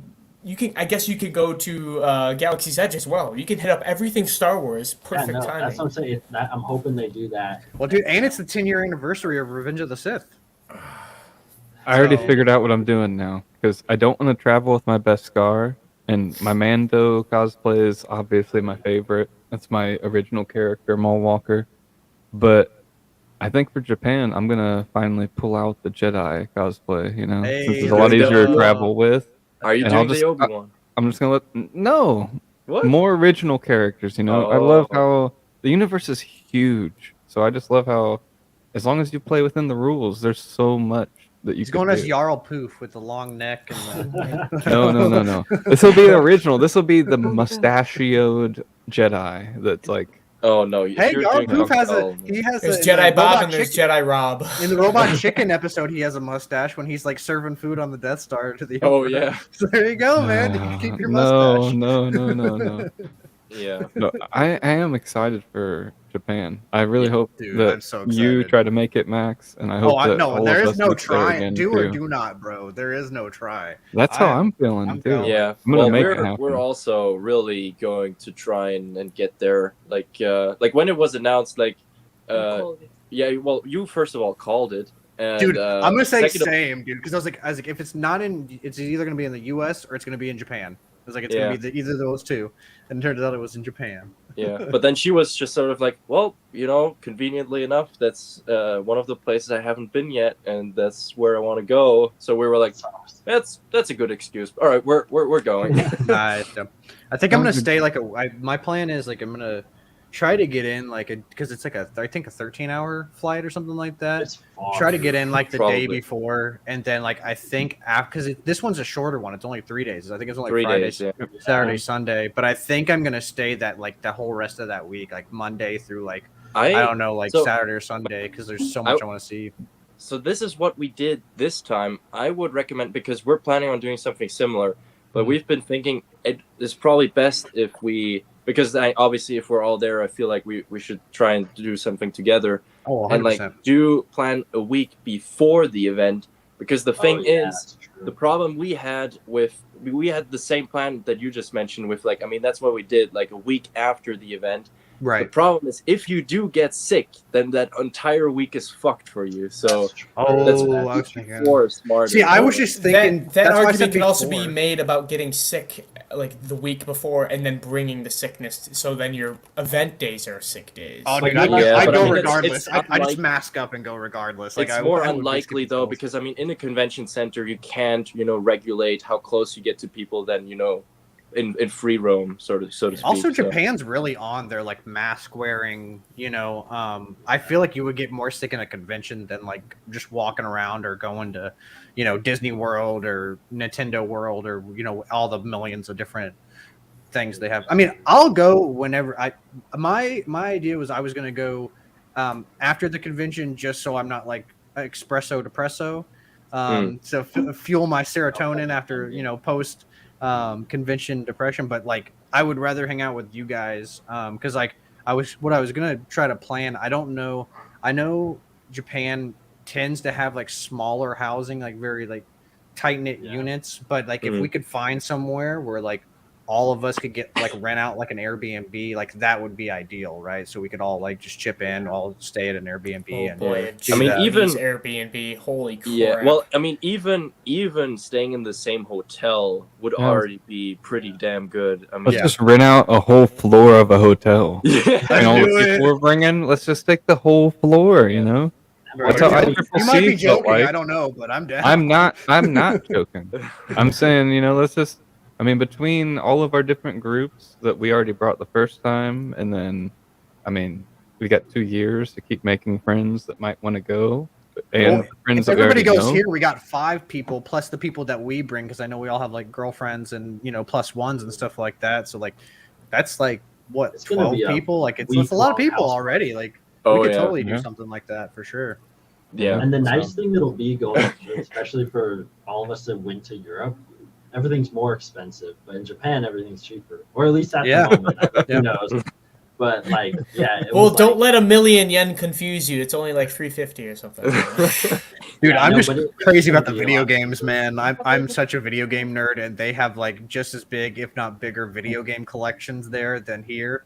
Oh, dude, I'm gonna Yeah. go. I'm My gonna go only crazy. concern is the language barrier and trying to It's gonna read be signs rough. and figure out where to go. Not when I'm at the convention, because I don't it's think it's gonna be cater that to big a of lot a of the deal. American aspects, but outside of celebration, like trying to Yeah. figure out. And I know they say. Japan has a lot of like American influence. I'm pretty sure a lot of Japanese people speak English. I mean, I'm sure Well, there's some that I mean- obviously don't. But My mom, she went to, if it's in Tokyo, my mom went to Tokyo. She was pretty cool, which I feel like she's my predecessor. She was actually did 2 tours as a Ninja Turtle, like fully costumed up. like, nice. did all the fighting choreography, like all that, where they had all the animatronics with the mouth. But she did 2 tours there and then another one because she was like a dancer performer. And she said that like Tokyo, if it's anywhere outside Tokyo, will probably be harder. But Tokyo's like probably the best place you can go if you're a foreigner, because like a lot of people Yeah. speak English. There's also just other races as well. Obviously, it's not like America where there's like everybody, but yeah. So if it's in Tokyo, it shouldn't be too bad. I mean, it'll be difficult. And I mean- Food, bathroom. You need to know how to say like the basic Well, basic stuff. And also, like, I mean, just having traveled to other countries where they don't speak English or the language you speak. I mean, if it comes down to it, you are able to communicate. Even as goofy as it sounds, with like sign language, sort of like, I need to go. I said street like sign this. language. Yeah. Street sign language. 'Cause I don't know Celebration- real sign language. Celebration is usually gonna switch out in the U.S. within the past handful of years between Anaheim and Florida, Chicago. What mind you, in the States, fairly close to each other. I think the reason London was so crazy and they overflowed people on day one, no one knew where they were going, is because they haven't had one in London in a very long time. Yeah. Same with Japan. We haven't gotten a celebration in Japan in a long time. Plus, we have this like 2-year break, and people know how awesome the London was. There's gonna be a lot of people with that same mindset, like, oh, you can bet your ass I'm going to the Japan one. This Japan is gonna be crazy. I'm There's so gonna be a hyped. lot of Honestly, people. the part I'm worried about most, because you guys, I've told you my stories about getting the ticket last time, but that's what it is for me. It's like I feel like I'm fine going. I have the money already. I know I could save, but like just physically getting the ticket and paying for it and like making sure I'm to so get that nervous. off. I'm already. Well, that's so what I'm saying. stressed We have to out. have like in the group. Everybody needs to spam. Hey, tickets are on sale. Hey, tickets are on sale. Go, go, go. Yeah. Yeah. We need Yeah. to- And Even also- they did Jump on that it right now. for London. Well, and I also hope that so the thing that was like kind of getting a bit really nerve-wracking for us, like the department that was like in charge of sending out the tickets, at least for the Europeans, was For everyone. or for everyone really, like was just so bad. Like I'll tell you, we got our so for the 2 of us and for JT, our 4-day passes, we got them less than a week before our plane flew to London. Less Oh, than a wow. week, the physical passes. Yeah. And actually, when we were at the airport, because we like for her dad and for Charlie at the time, we got some other passes.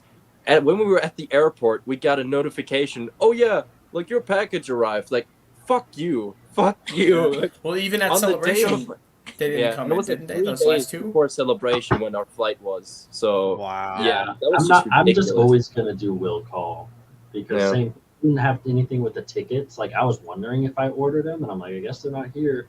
But my passport didn't show up till 2 days before, So I was like, I was so, Oh, like the man, whole yeah. time up until then, I was Sweaty. like, I was in the worst mood. I was like already depressed. I was like, Yeah. Well, I kind of want to switch gears now because we're already sitting at about an hour and 40. Man, we've been talking about this. I want to talk about some of the. I know you guys said you guys got to see a couple of the shows, some of the trailers that nobody else got to see, and we got a lot of announcements. So I don't know. I'm like, there's so many. I don't know which one to. I'm really curious about the Acolyte. So let's go with the Acolyte first. How was the? I mean, you guys don't have to like break it down scene by scene or anything, but how was the Nope. trailer? Was it hype? Was it good? Like, what's It- going on with it? It was You good. better break it down scene by scene because I I mean, wanted I'm to all see here it. for it.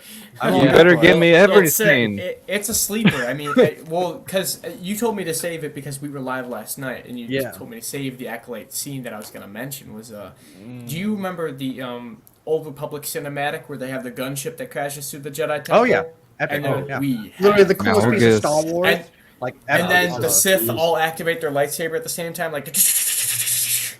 They had You a scene just believed like you that were in the safe. Acolyte trailer where they actually all activated in line like that, which is pretty no dope. way. Malgus. Give me Malgus. I mean, I just know give me it's not fight Malgus, scenes but like I that. love Malgus too.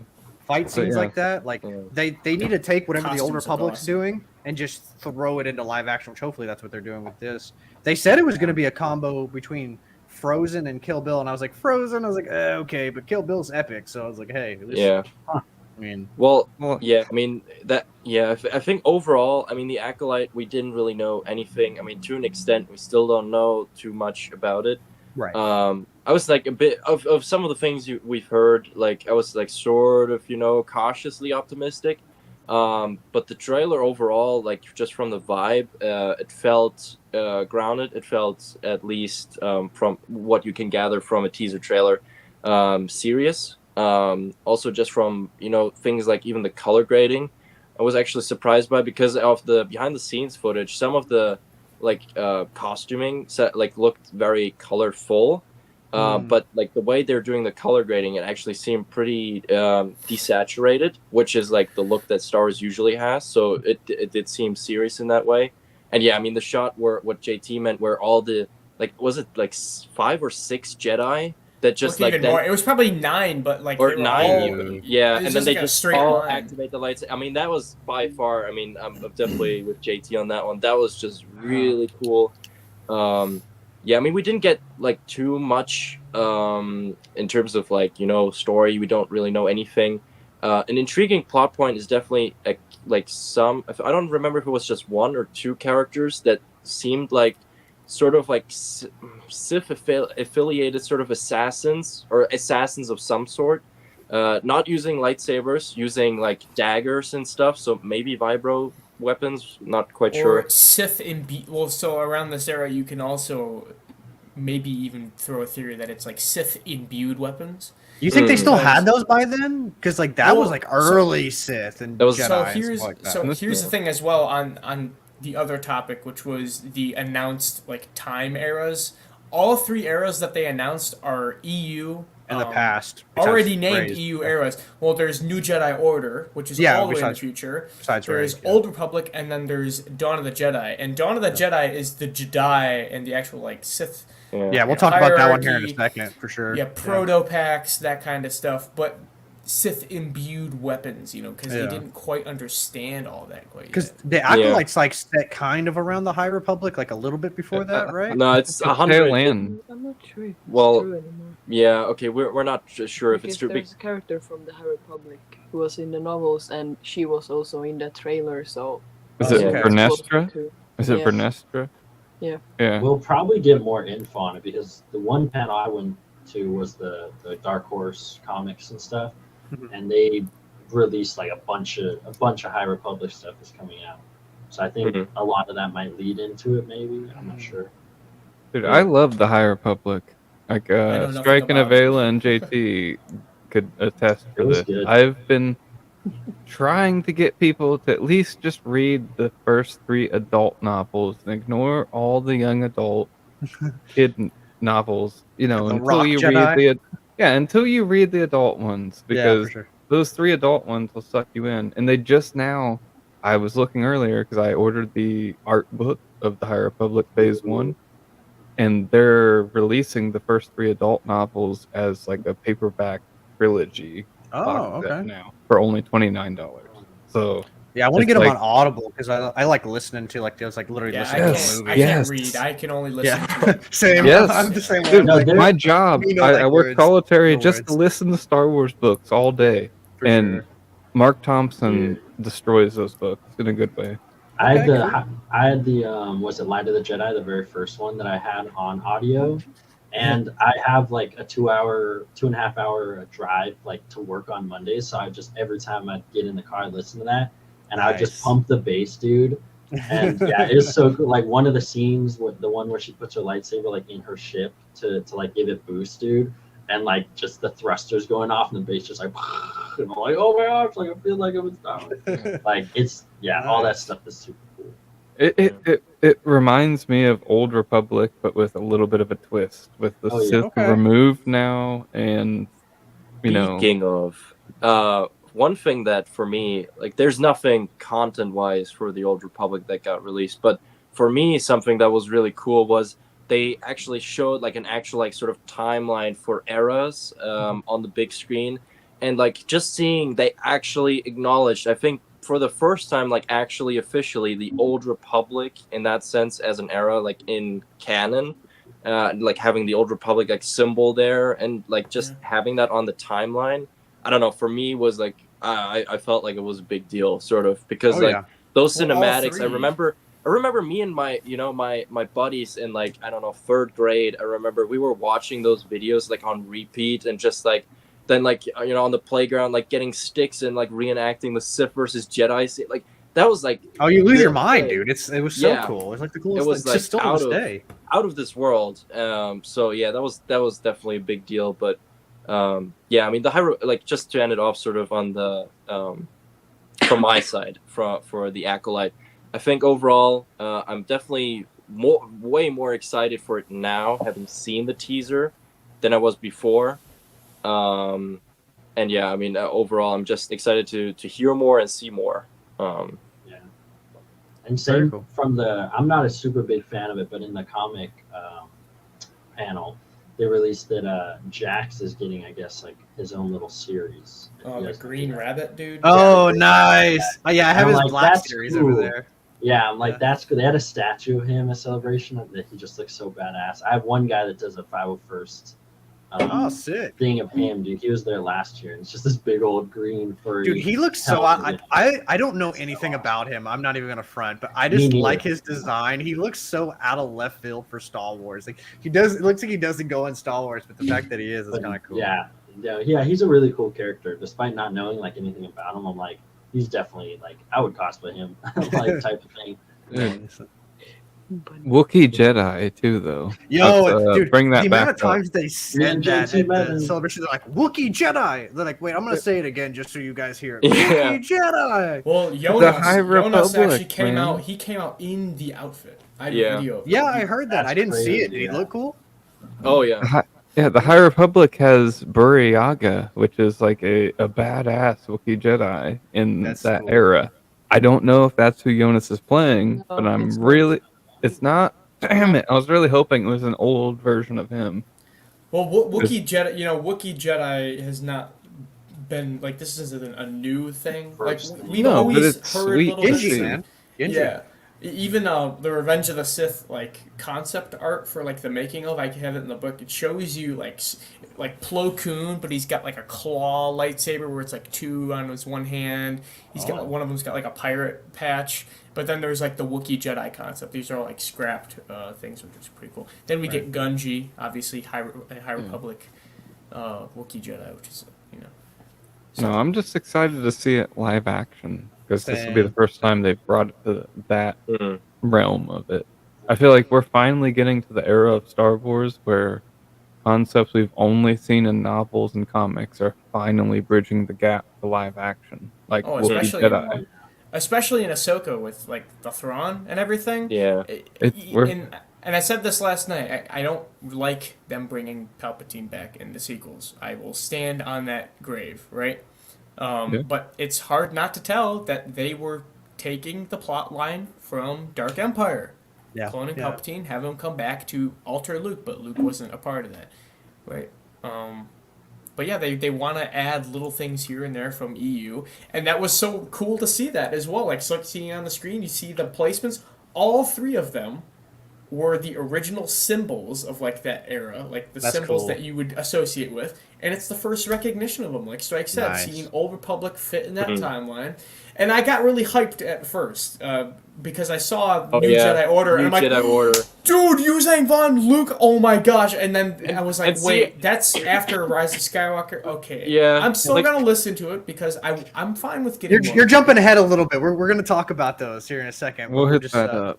We'll, That's the acolyte. yeah, let's hit let's rewind just a smidgen. I know we're getting hyped here. It's too good of a segue to not. Dude, it I'll was lose my like, train of thought. the environment was ridiculous. Like Yeah. you're getting a taste of it.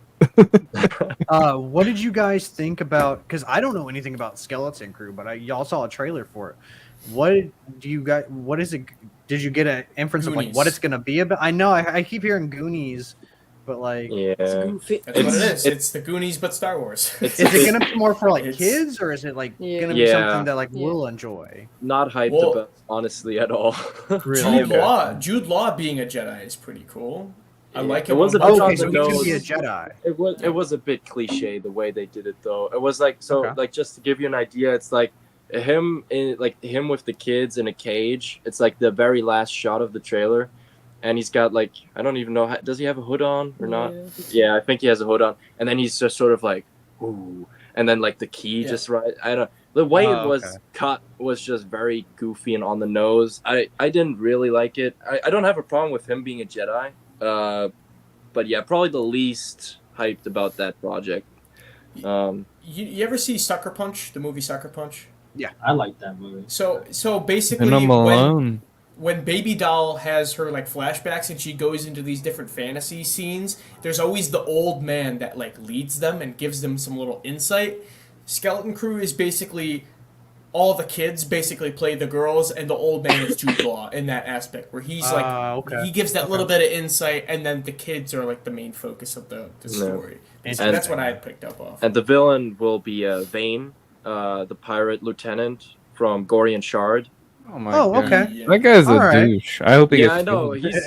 He's gonna be the Nice. main villain in the movie. I liked his I liked his outfit and his like kind of concept, so that's cool. Yeah. All right. But he played his role well of being like this asshole you want to see get killed off. Yeah. I'm just more hyped Like- for Jude Law than anything. Yeah, I mean it's cool. I to almost see forgot how- about him now.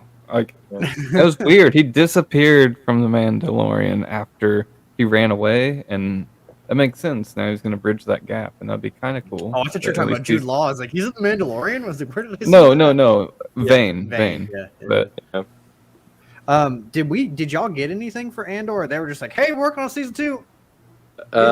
We got No, a trailer we got a Trailer. trailer of Andor season 2 in the Lucasfilm panel. for what they have done. Oh, okay. For It's what? not done Right. shooting yet. Exactly. So they haven't even finished shooting yet. So it was just the scenes that they finished shooting and sort of, already sort of worked on specifically to show off a trailer. So like the snippets we saw, it was like very limited. It was similar, I guess, to the first teaser trailer of Andor, like the season 1. So it was like almost like, sometimes even like one for what at least the build up of the shots, sort of a lot of like behind the shoulders of the characters. Kind of how Andor's just shot. It looked like, I mean, if you like Andor, you're gonna like it just because the way everything looks, right? It Yeah. looks like Right. Andor, at least There's- a little bit that we've seen. And I think the people like our buddy Nick that went to the actual Andor panel, I think they got the same trailer as well. Yeah. I was They about to just say, got, shout out my boy Nick. Yeah, I mean, I Nick love was Andor. like really like, oh, I don't care about any of the panels. I just want to go to Andor. He loves Andor so Yeah. much. Hey, man, shout out to He him. Dude, Yeah. he would make love to Andor if it was a physical If being. it was a He- person, yeah. Hey, a little flex though. He has the most signed Andor poster that I've Yeah. ever seen. In Yeah. the world, yeah. But I will say one shot that is very exciting is a shot where Cassian is running away with Mon Mothma. Like they're fleeing from Oh. something together. So I think that is probably because all the other shots you see you see Cyril and like you sort of get a shot of all the main characters. You see Lufin, but I think that was probably the most juicy shot where you actually got something. So yeah, I mean, so obviously from like knowing the sort of way it's like built up the second season with like the was it 3 episodes per time jump per year, yeah. Something like Yeah, that, 2 or 3 episodes per time jump. So it's safe to say we're going to get a lot of stuff, probably a lot of content. But yeah, excited. I mean, there wasn't too much stuff. I did think it was funny when Tony Gilroy was on stage and they were sort of asking him like, yeah, like aren't you like didn't you want like more seasons? Like, aren't you like a bit sad that you're wrapping up the season? And you could tell he was like trying not to grin or like trying not to throw too much shade at like other shows out there, but he was sort of like we're grateful to know the point on where we're ending. We Also we got a clear point to build towards. Also because Kathleen Kennedy was standing there right on stage, smiling at dude, Yeah, like the most Windows rebooting face that you would ever know. She's just smiling at nothing for 2 hours straight. Yeah, Man. which No. I don't know. Like, I have nothing against Kathy really, but it did strike me though that she looked like she had something done to her face. I don't know. It was few too many surgeries. It was just it was just out of place her standing there. Yeah. Like out of everything we saw, like she just kind of was off to the side, and then they're like, "What do you think, Kathy?" And she's like, "That was great. These actors are really they give it their all. Really I know good. Tony will do Execute, yeah." And the next thing plays. I do love Tony though. Regardless, Oh, like yeah. that's one thing Nick is definitely always right about. Tony, he definitely helped save Rogue One for what it was. Yeah. I would have loved a little bit of that like darker stuff that supposedly they didn't like when Gareth Edwards made it a little too much of a war movie. But I mean, Yeah. Tony Gilroy still did a good job with the pickups and what he finished out, and then Andor season 1 I loved for what Yeah. it was too. I mean, the Tony Gilroy, like literally, like the team he assembled also to do the research on stuff. I mean, we all know like Lufin's antiquities shop is a gold mine of just callbacks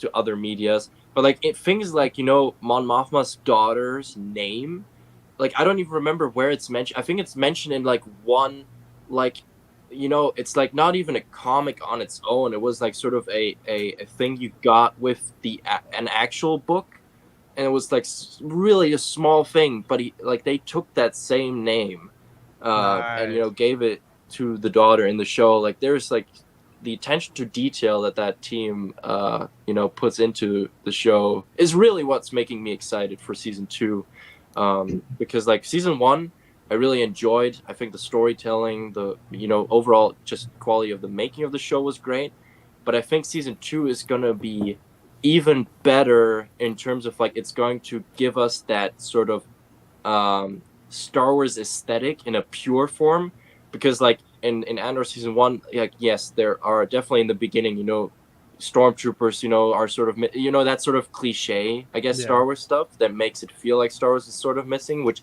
some people it threw them off.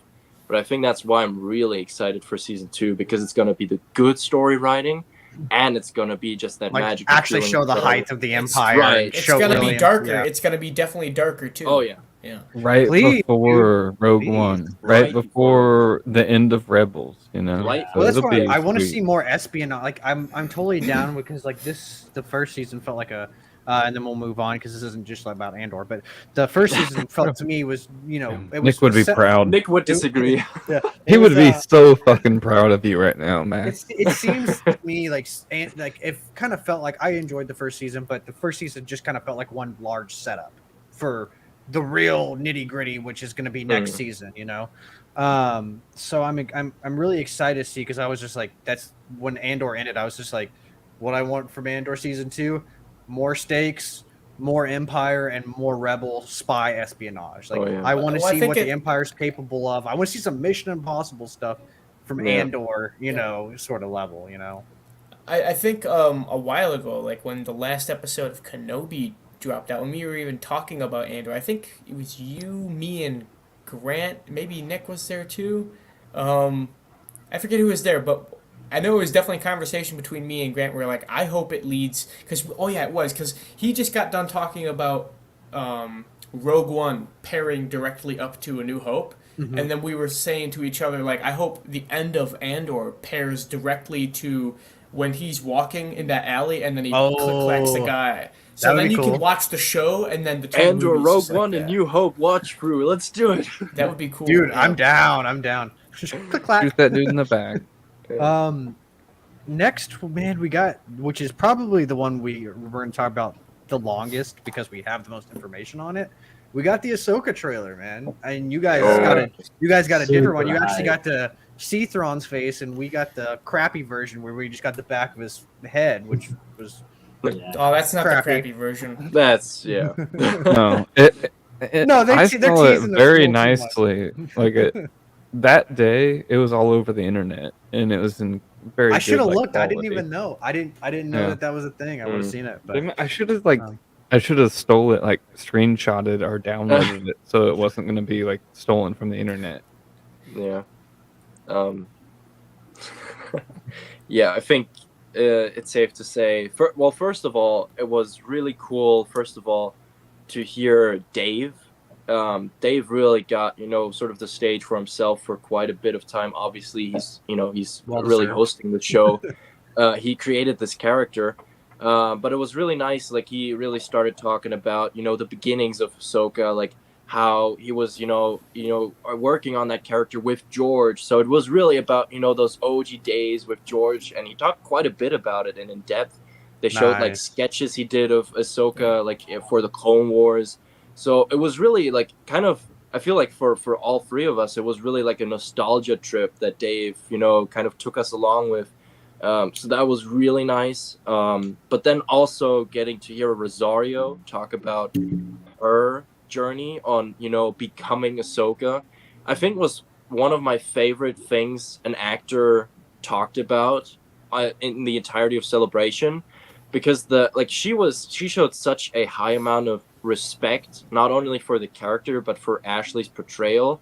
And she was saying that for, getting into the role, first of all, she watched the entirety of Clone Wars. Hey, let's And she go. was like, kind of talking with Dave and like mentioning like, yeah, really when I'm in the character, like I've like sort of, really like dove into it in that way that like the episodes of Clone Wars are like, she's kind of seeing them like memories for her when she's playing Ahsoka, like kind of seeing that as memories of hers. So like kind of her getting into the process, and then obviously also with the fight choreography and learning the dual wielding. That I think that was probably the coolest thing about this, besides than the actual trailer with Thrawn.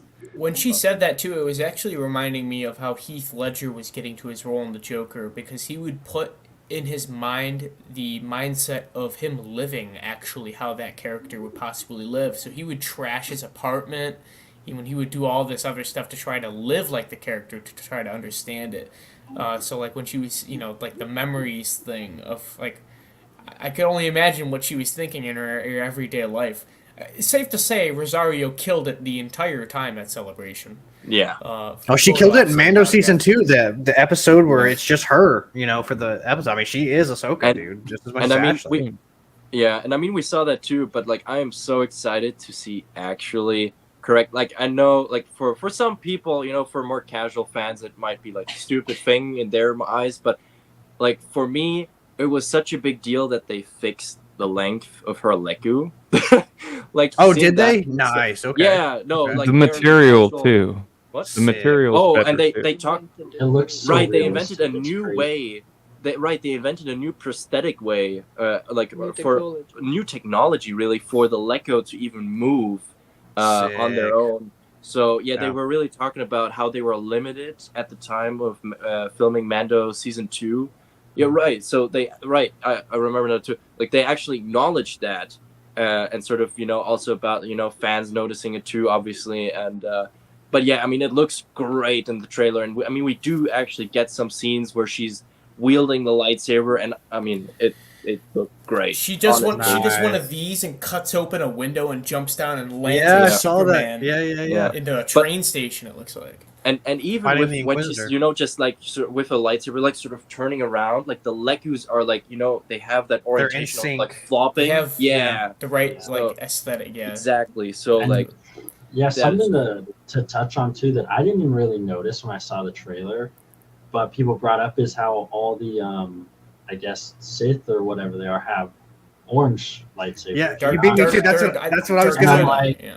Oh yeah. I was gonna mention that. I was like, what do you guys Never do think you of orange They sabers? confirmed. They I confirmed it agree. on stage. They are not Sith. Shin Well- Hati and the other guy. do you I guys think know, the other guys- how Two of the those three. two actors got introduced? So it was about this. So both of them kind of got welcomed on the stage, and then the host of the panel was sort of like, and can you tell us anything about your characters? And both Heck just no. kind of look at Dave, and Yeah. Dave is like, Nope. Don't you dare. no, literally you can't. I think we're gonna skip to the next one. So they literally were not allowed to say anything. Which was weird because it was just them walking up on stage because they were really quiet the whole time. Yeah, no, they were. I think they literally got. Yeah, I think there was Crosshair in that room somewhere, and they were like, "If you say a word, you're getting blasted." Like, Blast them. He saw Yeah. they saw the little shining discs all around the walls so Yeah. that the blasters could bounce to him. Yeah, I'm not sure what the guy's name is. I think someone called him Legion in something that I saw, the dude with the white beard. But Balin's Skull. yeah, the one thing that I noticed about him that I obviously it won't be like only look this way when he fights, but he fights very like vertically, horizontally. Like he looks like he's just like straight. Yeah. And I'm like, is that a new like technique, or I don't know if it's just that shot, but the way he fought, I'm kind of like, I didn't know if it looked like cool or cheesy, but I was definitely thought it was like interesting. And I'm like, It was Vader's hallway scene on Wish, but it Yes. was still cool. But Even then the you got move that, with, like, you get grabbing Shin him with the Hati. sword. She walks through the door and she does like one of these like one of those. Yeah. She's kind of quick, but yeah, like you said, he's slow.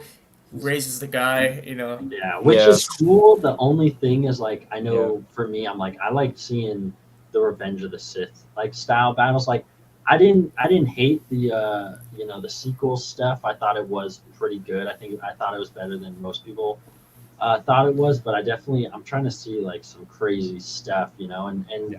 no offense to him, but he definitely looks like kind of older, and like he doesn't have a helmet, so they can't use a stunt actor. And I'm wondering like, is he gonna have more of a Dooku, very like simplistic, and then she's gonna be the one that's like flying around everywhere? Even with how fast the prequels were, we still have never seen in live action like an EU style lightsaber fight of how it's described. Oh, like yeah. Luke is Like supposed to blurs. be quicker than you can even visually see. Yeah. Like he's that quick. Like, Yeah. like Which it's was just- cool. I was just playing Fallen Order today, and I noticed that the second sister, right? Like the main second sister, how when you fight her in the first Trilla. boss fight, like Yeah. Trilla will just like jump like just like a blur Oh, every once in dude, a while. And I'm like, from the oh, Phantom- that's so nice to see.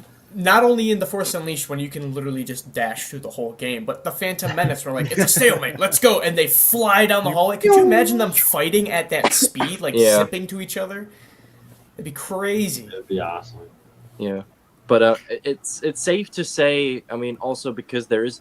I don't remember if that was maybe also part of one of the cuts in the extended version, but in one scene, it very much looks like Ahsoka is fighting, the orange lightsaber Inquisitor. guy in the world Yeah. between worlds. Well, there is an So- Inquisitor also. See, I didn't know if that was the Well, world between worlds or if it was like a star map sort of thing, because there was a lot of stuff like around them that looked like it was Yeah, projecting. no, we got it. We upwards. got a shot where it's the world between worlds. It's- Like Oh, it has really? the Okay. portals. Yeah. And, See, you guys yeah. saw more stuff, so I'm just like, Well, and also just what JT said, on top of these two, there's a shot of clearly an Inquisitor that's fighting Ahsoka. We actually Yeah, see yeah. some exchange between those. Oh, really? Uh, Is it the Ninth Brother where he's got like a Vader style pauldron, but it's like ribbed all over his Yeah. face? It's like that without Sort of the looked back like hole But- him, stuff. yeah. By this time, unless it's a flashback, he should be dead. Yeah, well, he should be. Yeah. Well, I'm just saying it So that's looks like why- him. Like the helmet has a similar design. Yeah, there's he rumors looked that there's very a lot similar. of flashbacks in the show. There's going to be a lot. That of would be But sweet. safe- Like, safe I'm to s- excited. Safe to say, regardless, if you've never seen Rebels, don't watch Ahsoka, because I can tell you Yeah. there are so many little references you're gonna want to watch Rebels. Well, Dave just said he's like really watched I like love the Rebels. he's like the last season. He's like really that's all you need to watch. He's like watch the whole thing, but he's like if you're just gonna watch something, he's like just Yeah. watch the last season of Rebels. At, It is- at Celebration, I have a picture of the wall they used in the trailer for Ahsoka. They brought Yeah. the actual Yeah, I rock saw wall. that. Yeah, That dude, was it's so She cool. touches Ezra's face on the painting. That painting's pretty big. It's on like a That's massive crazy. piece of Huge. stone. But what I'm wondering too is usually the Inquisitors are like Vader's kind of posse, but it almost seems like they're breaking off. As it's like these are Inquisitors, but they're not like Vader's people. Which could make sense in the plot line when it comes to the Dark Jedi, because those are not Sith. So Avela was kind of thinking that, and also because there's just so much, mystery about it, and like sort of the way they're portrayed and like what shots they're in sometimes. Like she was sort of thinking like that they might be out of the world between worlds, so out of a completely different, place that Oh, we okay. might not even know yet out of Oh. Star Wars. Because I mean, the orange lightsaber, and also it's not just an orange tint to it. Like it doesn't have the white. Like it's just sort of orange. Well, you It, know what it sort of looks reminds like me of? quote unquote the cheap, lightsabers. Well, you know what it reminds me of? If you look at the original A New Hope, Rolf McQuarrie, Constable. yeah, Vader has that. It literally looks blue. like that lightsaber that the Yeah. guy has. It's like tapered, orange yeah. and yeah. it looks like the exact same. So maybe it's paying homage to that or something. But from what I'm hearing, Yeah. you guys are liking the orange lights because that's what I was wondering. Because like I It's thought the cool. orange was cool as hell. Well, I'm glad that you guys are liking it too.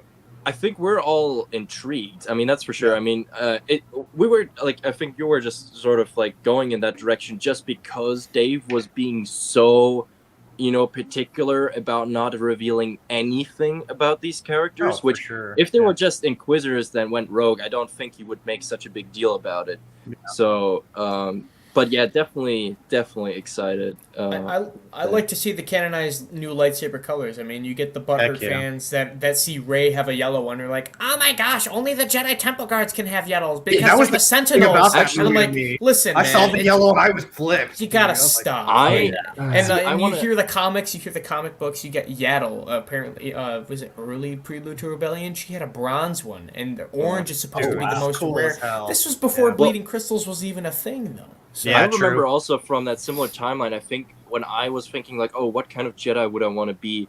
I remember in that Book of the Jedi, there were like the Jedi Guardians, which were basically like Jedi. They were sort of running around incognito. They usually even had a blaster, and those guys also had yellow lightsabers. And I thought as a kid that was like the coolest thing ever. You Yeah. can play Jedi Power Battles on the PS1. Plo Koon has a yellow lightsaber. He was Yeah. a Sentinel. Shame that He we also didn't get that in had Revenge of yellow- the Sith. He had Yeah. yellow Force lightning too. Yeah, Oh, Force yeah. Judgment. Electric Judgment, but that's Yeah, a dude. different story. That's good. But it was still Judgment. cool. Another time. Judgment. That was highly frowned upon. Good But then we saw Hu Yang. I think that's how you say his name. The droid builder Lightsaber from Clone builder. Wars. Oh Like, yes. that's cool. Like David people that- Tennant. Nuts. Like Yeah, that was David Tennant's another moment where surprising. people just went wild. I mean, I feel like all of us Clone Wars fans were just like, yes. He better fix that dark saber too, though. Dude, he totally could though. That's the thing. Is like, he totally I mean, could. my buddy Star Wars High Ground has been talking about that, and that's something we were talking about in the after party. Immediately after, we were like, I felt like Strike and JT were Yeah, Papa very and Charlie, sad about Papa. the dark saber, and I was like, "Come on, let's remake it. Let's remake it Dude, into okay. Grogu's little like." Well, I'm pocket still knife, salty, you know? but knowing that Hu Yang is a possibility of get rebuilt, that would be okay with me. Look, I know a lot of us aren't like huge sequel fans and stuff like that, but I'm sorry. If Anakin's saber explodes, literally implodes on itself, and they can fix it in Episode 9 where it's fine, they can fix the crushed dark saber. Like, don't worry. Oh, you for know, like sure. if And it's we in don't the know By what G11, broke. he exploded from the inside out, and his parts landed in the lava river. They bring him back. They can bring anything back they instead, want. instead of nobody's ever really gone, nothing's ever really gone. Oh, Nothing God. is Star But Wars we don't ends. even know what broke. It could have just been the emitter at the tip of the Yeah, it could saber have the getting crystal bent, in it. you know, disrupted it actually putting out the blade. Another thing that I'm really excited about too is that the Magistrate will also have a major role as an antagonist in the show. Like so coming back from Mando season 2, she's going to be returning as an antagonist. And on top of that, I was also pretty excited. We see HK units again. So those HK I think 57 are they at this point? The same ones from the Mandalorian season 2. Like those we also see, and Ahsoka fights them. So those are because like to me they look. I mean, maybe it's just because I'm so into the prequels and stuff like that. Because to me they look like Grievous's Magna Guards, but they're more HK units. They're the same HK. So like in the Mando season 2, it was confirmed they're HK 57. So not 47 and not 50. The magistrate running that town. That would make sense that those would be the same security. Yeah, but it was like way more. So it wasn't just. I have to go back and watch that episode. It was 2 in Mando season 2, but in this one it was at least 4, I think. Dude, they looked vicious, man. They looked like they were gunning for us. Well, even in Mando, they were jumping from the ground to the roof, if I remember. I think there was an HK at the at Celebration as well, but. HK 47. And then looking back at it, I think it was cool because at LA Comic Con, obviously before any of this happened, there was another guy that made a full size one, and he let us look at it and everything. Like those dudes look so freaking cool. Like they're one of the cooler looking droids to me. I'm like, he was smaller than I expected. Bags. They are kind of little, yeah. They're skinny and stuff. Yeah. And then we get to see Mary Elizabeth Winstead as Hera. I thought she looked really good too as Hera. No. You didn't think so? Hera is definitely the weakest one in appearance. Really? You think so? I thought she looked good. I was fine with it. Well, I mean, if you look at Hera's features, we were kind of expecting originally, them to hire someone that was more like, Rosario Dawson, sort of mixed, because the features, literally every other live action female Twi'lek actress. Well, I mean, whatever. I mean, they also got the ears for the males wrong, so whatever.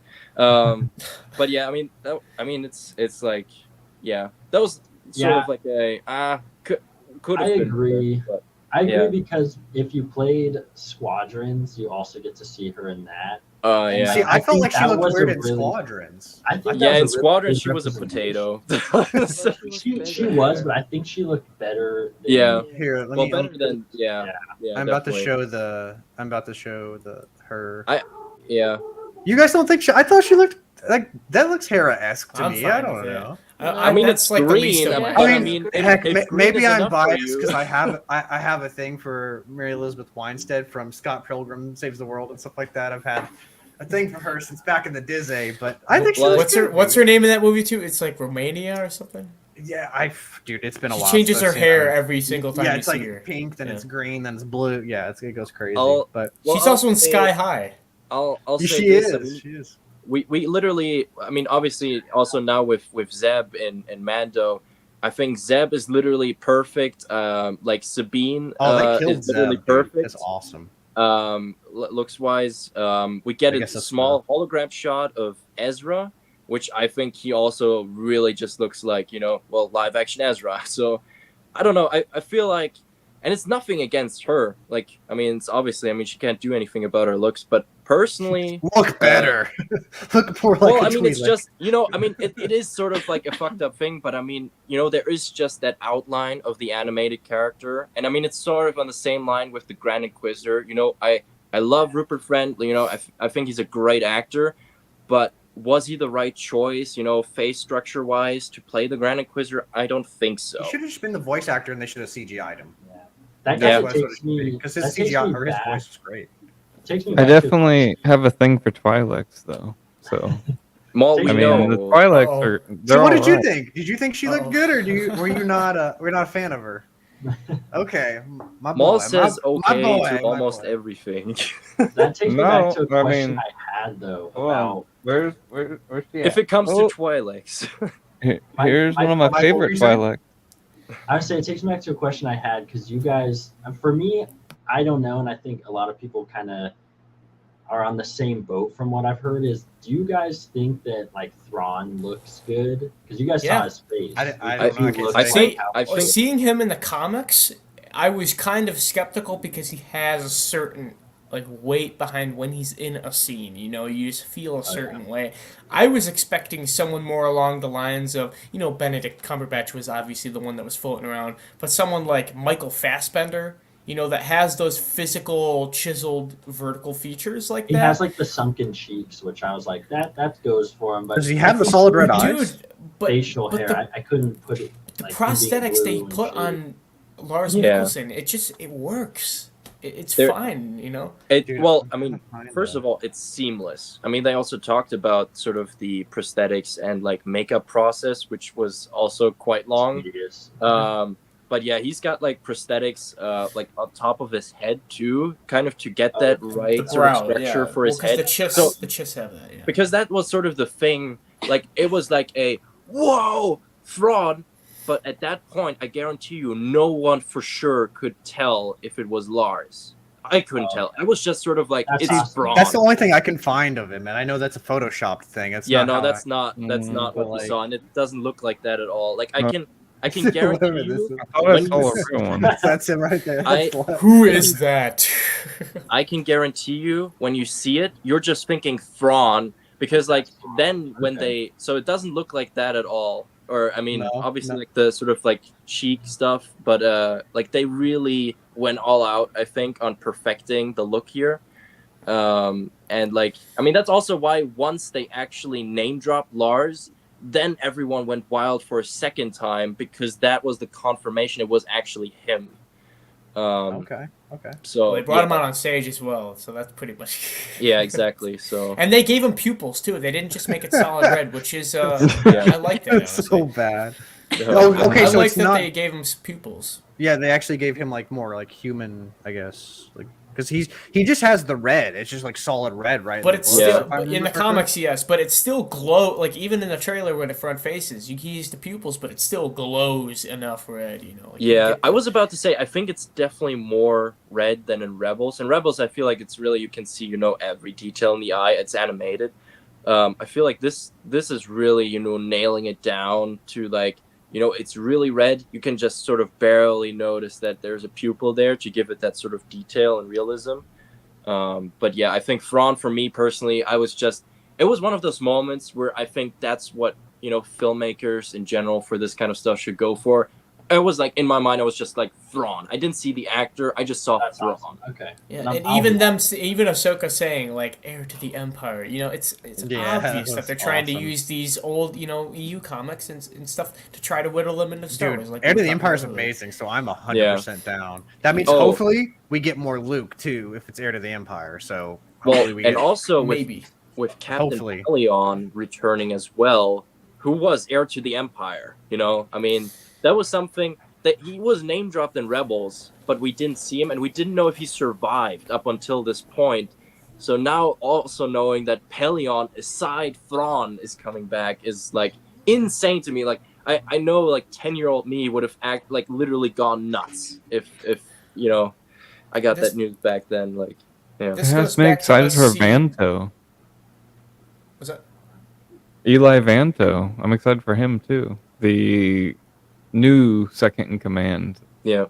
I feel like he might come back too in that case. Well, Probably. go- I mean, go- it definitely seems like they're merging sort of and that's something I do also want to say that I really appreciated. They emphasized on talking to Timothy Zahn personally, not about necessarily nice. not about story things, but necessarily about the character of Thrawn, how he works, and about sort of those character really things. They talked about that with him, so I really appreciate them just mentioning that process. All right. We Is spoke this to the him at photo? ICC. Yes, that's the photo. That Okay. I feel like is the right photo, but really pixelated. Yeah. Oh, it's I terrible we can't quality. s- It's oh, terrible yeah. quality. I can't We It's spoke find to terrible. Timothy Zahn last year at Yeah. ICC before he was even He approached. does look good. Yeah, Yeah. it's I bad think that's the quality. cleanest one. This one's Yeah. the cleanest one I can find. But Perspective okay. is- Yeah, the perspective is also a bit weird. It looked better. Yeah, it's In probably per- taken from a phone. Those kind of Yeah. potatoey. But Just wait for it. I just wait for it. I'm It'll be excited. Man. worse. Yeah. Well, I mean, this goes back to us seeing the episode of Mando, or before everyone else too, when they go to the Shadow Council for the first time and they're just name drop Thaw, and everyone loses Yeah. their mind. Flipped out. And then yeah, flipped out. then seeing the Ahsoka revamped trailer, then everyone completely lost it. Yeah. And they're like, play it again. They rolled it back again. Yeah, they played it again. Yeah. Which was crazy because they showed that little hologram of Ezra, and no one really had a crazy reaction Yeah. both times to seeing that. It was more the focus was on Thrawn and right. Yeah. Hera, so. Okay. And Sabine with a green lightsaber too. Yeah. Yeah, and her hair's a lot longer too, because her hair was short and at the Yeah. end of Rebel, so it's she grew it I mean, out. her You hair know, was never long, so yeah, that's Yeah. kind of an interesting, yeah. Maybe she's gonna be like, so much time has passed, my hair grew long, and then it's like, all right, Ahsoka, let's go on a mission. Sink. wink. Yeah. I like her Loth Cat, man. It was a little different looking than the ones Yeah. you've seen in Mando. It was a little bit. Yeah. It's like a fluffy one. I'm curious Yeah. because we see live action Zeb in Mando, so we have a live action look of everyone from the Ghost Crew so far. Yeah. Yeah. And also Chopper. We saw him in Rogue One in the background, but yeah, seeing like Chopper sort of just Do you guys He think also we was could get on like stage and ran away when the villains came out. yeah. I don't know if we would, but do you guys think we would get maybe like a Force Ghost Kanan? I wouldn't be That'd be super sweet. surprised, I guess. Yeah. Like talking to also Ezra or Hera, maybe. See, this is something that is not from Celebration, but where was the Tim? Was it some interview? Yeah. Yeah. So apparently, like on some interview that someone had with Tamora Morrison, like someone asked him, sort of like, yeah, are you in the Ahsoka show? And he was like suddenly being really awkward. Or like specifically the interviewer asked like, are you gonna be Rex in the Ahsoka show? And he seemed to be very like sort of awkward, I guess is safe to say. Or Yeah. yeah, Please, so please. yeah, I mean we can only hope. We can only hope. I mean, Rex would be old as dirt by that time, but I don't care. Well, I Maybe mean, Rex. yeah, I mean it would be 80. Like we Flashback kind of, if you- calculated sort of like Yeah. around Well, they- 80. Well, who knows? They could make something to where, like, in Rebels, he's like 60 or something like that, and maybe like they could say like after a certain age, like the growth acceleration stops. Like maybe the Kaminoans made it to where like after you hit like 50, it slows to where you're a normal. They could write something in to make him like not That's like true. old as dirt. Listen, Yeah. I saw a Rex cosplay at Celebration where the dude was bald and he had sprayed on blonde hair, so I'm Yeah. fine with whatever way they bring it. Nice, Yeah. nice.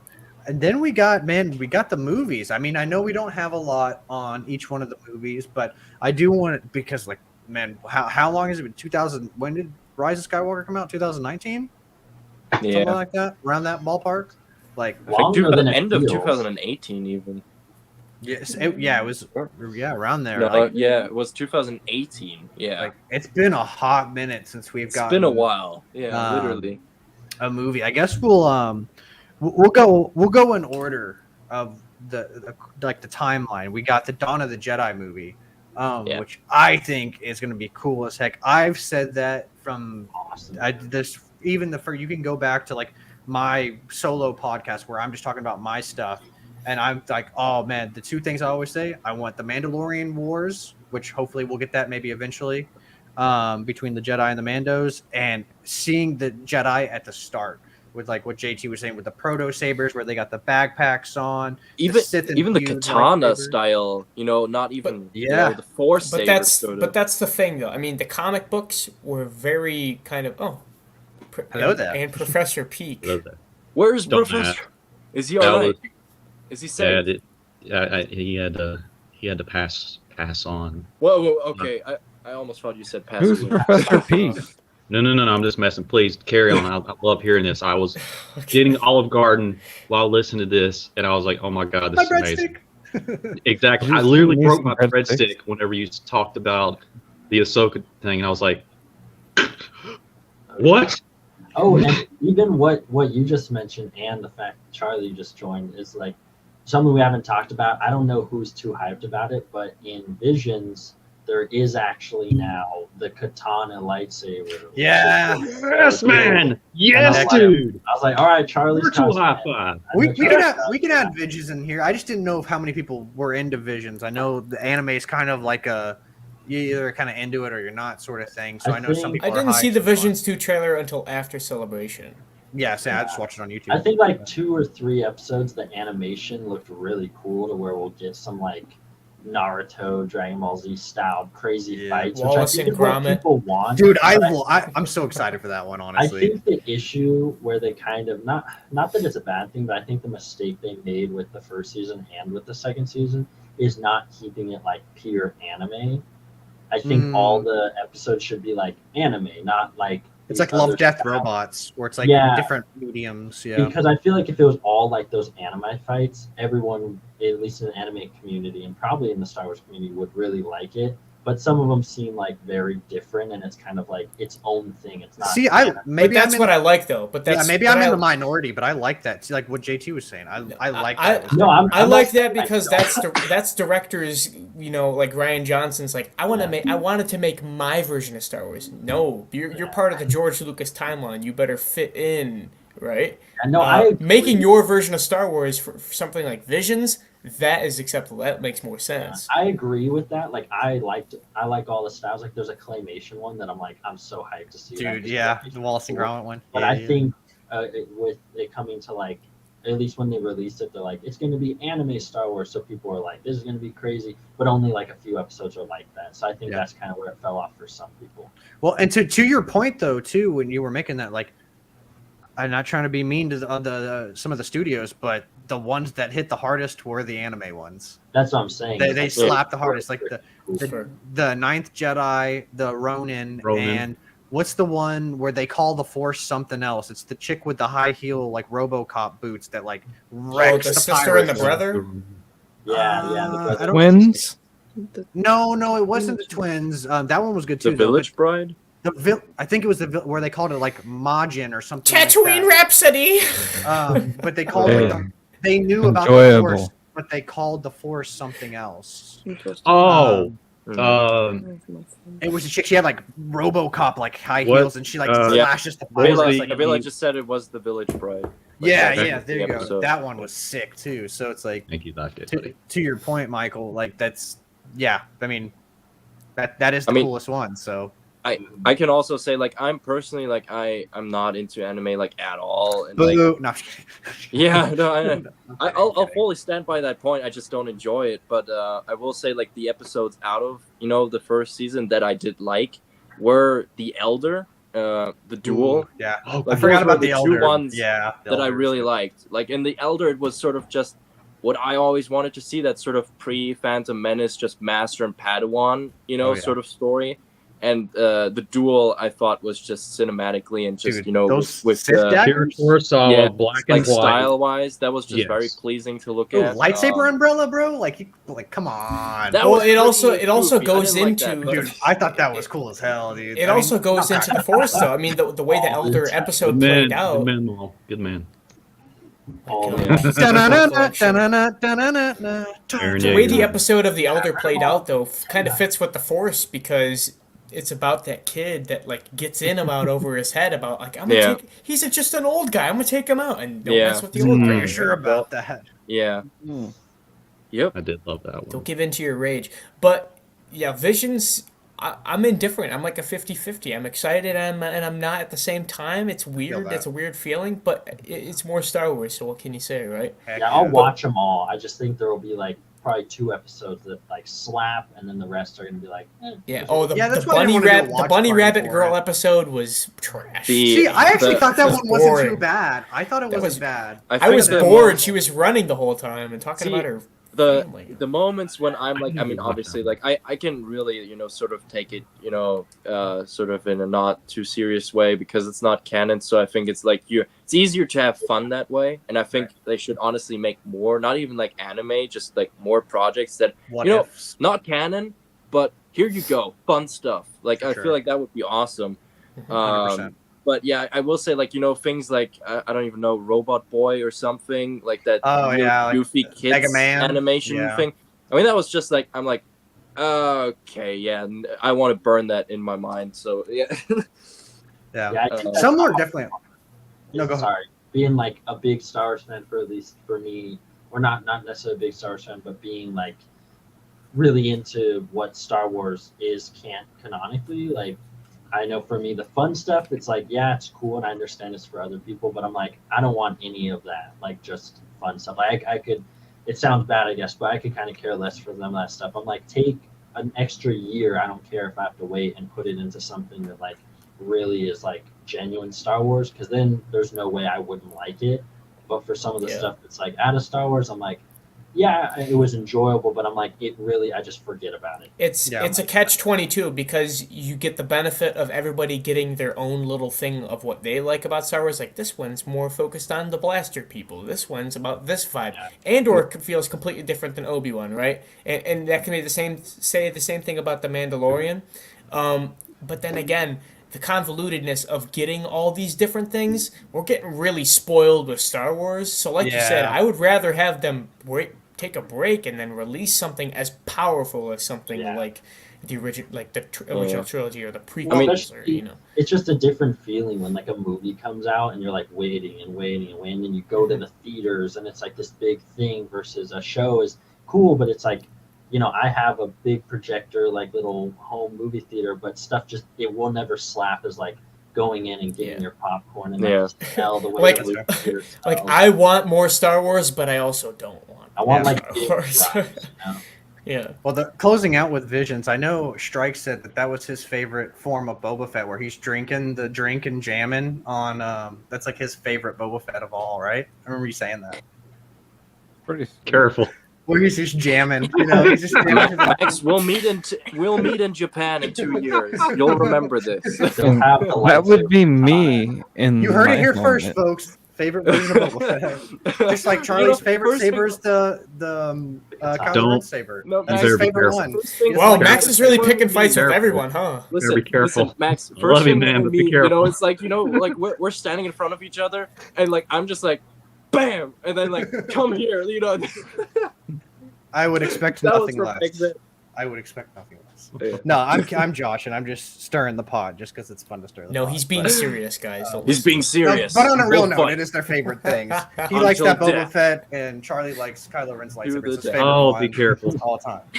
Kylo Ren's lightsaber. What? But, We don't have to look at it anymore. But let's flop back to the movies. We kind of got into Dawn of the Jedi. I broke off from the Dawn of the Jedi stuff. No, about, it's like the actual like I said, Jedi. I'm fine with talking about Visions. I just didn't bring it up because I didn't know if there was much to say. But I mean, like none of these movies have actual scripts for them, right? I mean, I think Mando is probably the more fleshed out one, just because they have like shows to go off of, so they kind of have like some sort of a role. But like, even though they don't have scripts, we still have all of the content from these eras, which is what I was going to get at. And I forgot my train of thought because we got right in the middle before I was going to say something. But at least the one thing that I was going to say earlier from the new Jedi Order being announced, I was excited at first. I was like, new Jedi Order, Luke, Yu Zhang Fang, all that kind of stuff. And then I saw the placement of it, and I was like, okay, it's after the Rise of Skywalker. I kind of know what Disney's going to do. I'm predicting it, you know, a safe assumption that they're basically just going to strap whatever Luke did in the EU and put Rey in its place. Yeah. I'm fine with seeing more Rey, but Disney also has a slight track record with taking away from pre-existing characters and bringing it to their newer ones. It's been done many times before. So we can hop into the Rey if you want to go, if you have your thoughts on that. And those people like saying, "Oh, did you see that spoiler with Rey pregnant?" Like, this means nothing. We have no leads on this at all. Well, it was also just bullshit because like they claimed that was like revealed at Celebration. We were there. No, it's not. No. Yeah, that's why I asked, because I'm like, I'm pretty sure JT would have like told me that when we saw each other. No, being, and like, even early Kylo at the time. And like, Rey and Daisy Ridley came out on stage, which was awesome to see her, but she really didn't do anything. It was kind of just a, hey, I'm gonna be in this era, right? We don't have any I think she didn't even say more than, you know, hi, hey, it's great to be here in London. I think that was pretty much it. She said, I'm happy to be in more Star Wars, and nodded her head. And I'm curious how I'll feel about it, because I like the sequels, but I think there's two reasons as to why, if you think they were good, that they were good, is because one, Kylo Ren, because I think even if you don't like him, Kylo kind of carried the franchise, in my opinion. And two is because it was still very connected to the Skywalker saga. And so taking the sequels kind of away from that, of course, it'll still have its connective tissue, but it's like not like, there's a Skywalker in the sequels, like he's a part of the plan, versus this, it's like it'll be its own thing. So I feel like it'll definitely be like the sequels fans and then that sequels. I don't think it'll be too connected. There's the Vector Prime novel, there's the Legacy comic book series, there's Invasion. Yu Zhang Vang are a big threat in EU, huge. So New Jedi Order, safe to say that it's gonna be. I think it'll be good. I just think it'll be like. I'm just worried. It's I'm be cautious. very tied to the sequels, Yeah, well, as people think. Like a character from the sequels will be in it, but I think it's going to be its like completely own thing. I'm Do you just, think- I'm just Correct. cautious because they like I said, what they're trying to bring in all this comic book material. A lot of people feel a certain way about certain things where they're kind of gonna expect to see, like, if the Yuzhan Van come up on screen, they better have like that organic armor. There's a lot of check marks to hit when you bring something in like that. The new Thrawn, thing. everyone was speculating for the longest time, what's he gonna look like? Who's he gonna voice? What media is he gonna appear in? We know he's gonna be in live action because he was just mentioned in The Mandalorian, right? So there's a lot of check marks to hit for these type of things for EU. It's going to be Sith Jar Jar has returned. Jar Jar. Yes. So what would you guys? Because I know, Michael, you're a big sequels guy. Mhm. I'll extend the question to you first, just because I think out of all of us here, you probably have the biggest love for them. What what would make this movie for you? Like, what do you personally, as a sequel fan, want to see either more of, or see more developed, or what do you want to see in general? Because I know you care about that trilogy so much. So I would like to hear what you kind of want to. Yeah, it's a big question. I think it'd have to be either or of kind of what I just had mentioned, is either break off and do your own thing, Mhm. or keep it very much connected to the sequels already. And so have, Kylo come in as a Force ghost or something, or Luke come in as a Force ghost, and, maybe have Luke train as a Force ghost or something. So they can keep it really connected or completely its own thing. I think I'd be happy with either.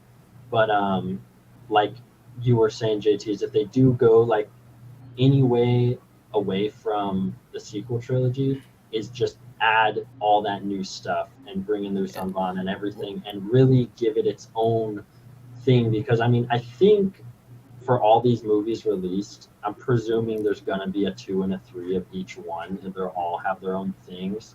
And so especially if you're going to have a 2 or 3 of that, then I think it needs to be its own thing. It can't be connected, because you're just holding off, and like keeping it pushed back. And so I think they should push on and really add all that stuff into it, and maybe have Luke as a Force ghost or Kylo as a Force ghost or something.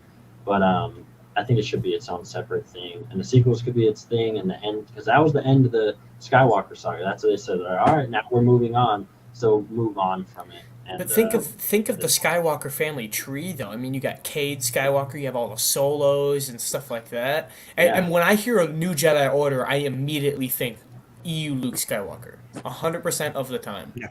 Yeah, I agree, but not in the sequels. Obviously, Luke will. Yeah. I know that's why I'll go back to. I'm cautious. You know what I think would be cool, honestly, is so in the Rise of Skywalker, like the whole thing is that Palpatine wants her to like strike him down so that he forever lives on within her.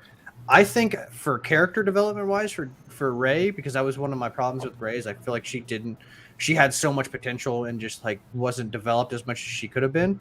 I think the real struggle would be is like her trying to start this Jedi temple, and like obviously Sith can't come back as Force ghosts, right? Like that's not a thing. But I think Well, what they can embed in they can imbue. it, But yeah. what I'm saying is I think what would be cool is if Palpatine she basically does what Palpatine wants, and Palpatine's like in the back of her mind, so she's trying to like do the Jedi Order thing, rebuild the Jedi Order, but she still got this darkness and Palpatine kind of like lingering, nice, you know, yeah. in the background. And then you could also bring in Luke and be like, she could be talking about that and trying to balance the good, because like, what is Star Wars? It's the battle good versus evil. So I think that would be very on par with like the brand is like her, and it would give Mark Hamill a chance to kind of, at least I'm speaking for myself, not anybody else, kind of redeem Luke from the sequel trilogy, because I think they didn't do a good. This is my personal view. I didn't think they didn't do a good job with him, but I think he could have potential to do better. To add on to what you asked me originally is if there is, I guess, two things that I would like to see, and one's just more like would be cool, but the first thing would be she's starting a new Jedi Order, and that's awesome, but I wouldn't want it to be like a all focused around that. I think the best thing they could do is be like, this is Rey's like trilogy or Rey's movie, and it'll be like her really doing what she can do. And then secondly would just be cool, and I know it was like speculated if it was in the end, but just give her double-bladed lightsaber. Oh, like, dude, please. Double-bladed lightsaber, like that would be awesome. Seeing her fight with that, seeing anyone fight with double yellow blade, dude. Come on, like, money. That would be really cool. That's just like something who knows, but I'm like, I would love to see a temple guard. Who gives a crap? I want to see a yellow lightsaber on screen for more than 2 seconds. Yeah. Okay, I want to see it. I don't care who gets it. If it's Rey, if it's somebody else, I want to see a yellow lightsaber on screen. We got orange. Where's the yellow at? Yeah, I like yellow, dude. I want to see that yellow. And then we have Dave's movie, which is kind of like the Mandoverse, like equivalent to Marvel, is what I'm assuming, with Thrawn kind of being like a Thanos and Avenger style, where all the people are going to come together. Let's not hope they're going in the Marvel direction, because even what you just said, Mandoverse. Like that is a very Marvel way to describe the. I mean, how would you guys describe it then? Because I think that's exactly what they're doing. Well, I just wouldn't fit them to an era. This is like a side project, honestly. Well, I mean, it's following all the shows. They said that. It's a culmination of everything that's going on.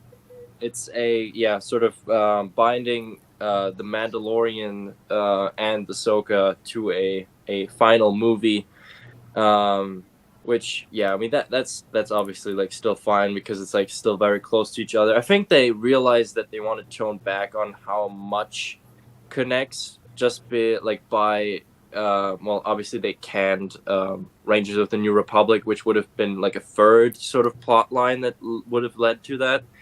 And with like a lot of negative perception from, having those 2 Mandalorian episodes in Book of Boba, and then some of the more casual fans not even knowing, how is Grogu here already?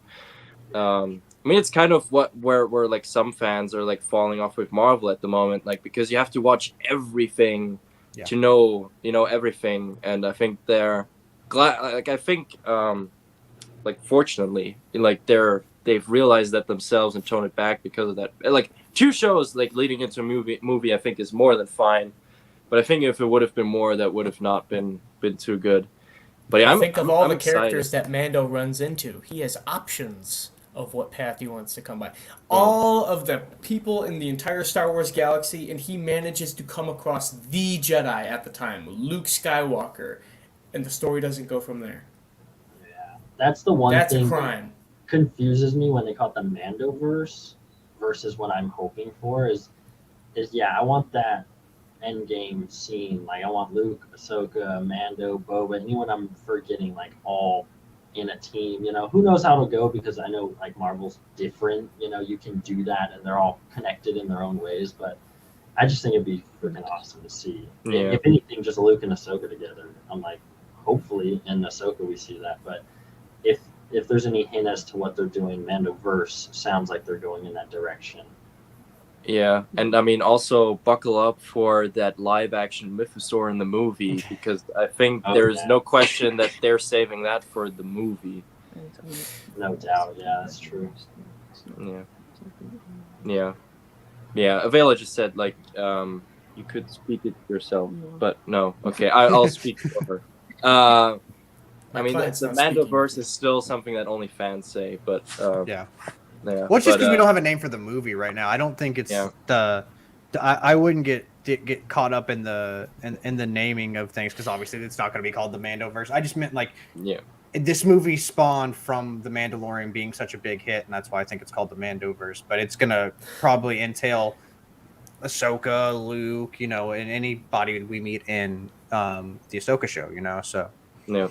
But the Mandoverse, Rise of the Mandalorians, and all the. I mean, I really hope it's not called the Mandoverse. Like, I just said that because that's the easiest way to describe the movie, but like, we don't have a title for it yet, you know. So hopefully it's something else. Watch it be called the Mandoverse. Dude, I mean, at that point, just call it Heir to the Empire, dude, because that's what it's leading up to. They dropped it, like, you know, name it Heir to the Empire. There's a lot of choices they should have done, but. They're working with what they got. I will say this though about the announcements in general. They're like I must say I was very disappointed, and like it pretty much ruined everything. The lack of this guy. Don't even get me started, man. Hopefully he gets a bigger spot in the movie. You know. Yeah, I will make my Boba comment on that. We didn't get the 2 Boba episodes in Mando season. I know it's. Imagine Boba showing up in his own show. That'd be crazy. Imagine. Yeah. Hopefully we get a season 2, man. Obviously, I'm still got high hopes. High hopes. But we're sitting at about 3 hours right now, so I think we're gonna wrap this bad boy up. Unless you guys have anything else you want to kind of toss in the ring before we close out. Good. Silence from the audience. All right. Well, thank you guys for watching. I think this is the longest stream I think I've ever done. So it's been fun. You fused 2 of them together, really. If I can really just say one thing, if I can shamelessly plug, I'm just kidding. Go for it. No, go for it. I'm just messing with you, dude. But yeah, really, like if you weren't lucky enough to be at Celebration, like on Avela's channel, they're gonna be the next, like the first day of Celebration's already out on her channel, like and the other days will follow, and there's gonna be a super cut of all the days and like the travel in general. So if you've never been and just want to see, like if you want some really high quality footage of that stuff cut perfectly, then yes. Then you guys can actually find that. I have her links down below, so you can find her YouTube channel. Sweet. If you want to see as well as all these other guys in 4K, you can do that. You can do that HD. Right there. Yeah, as well as all of these guys. I have everybody's info down below, so you guys make sure. It's a lot of JT and me goofing around, and a lot of face, close-ups of me. I apologize. It's not my decision. Who let us out? Yes. Well, awesome. Thank you guys for watching, and as always, may the Force be with you.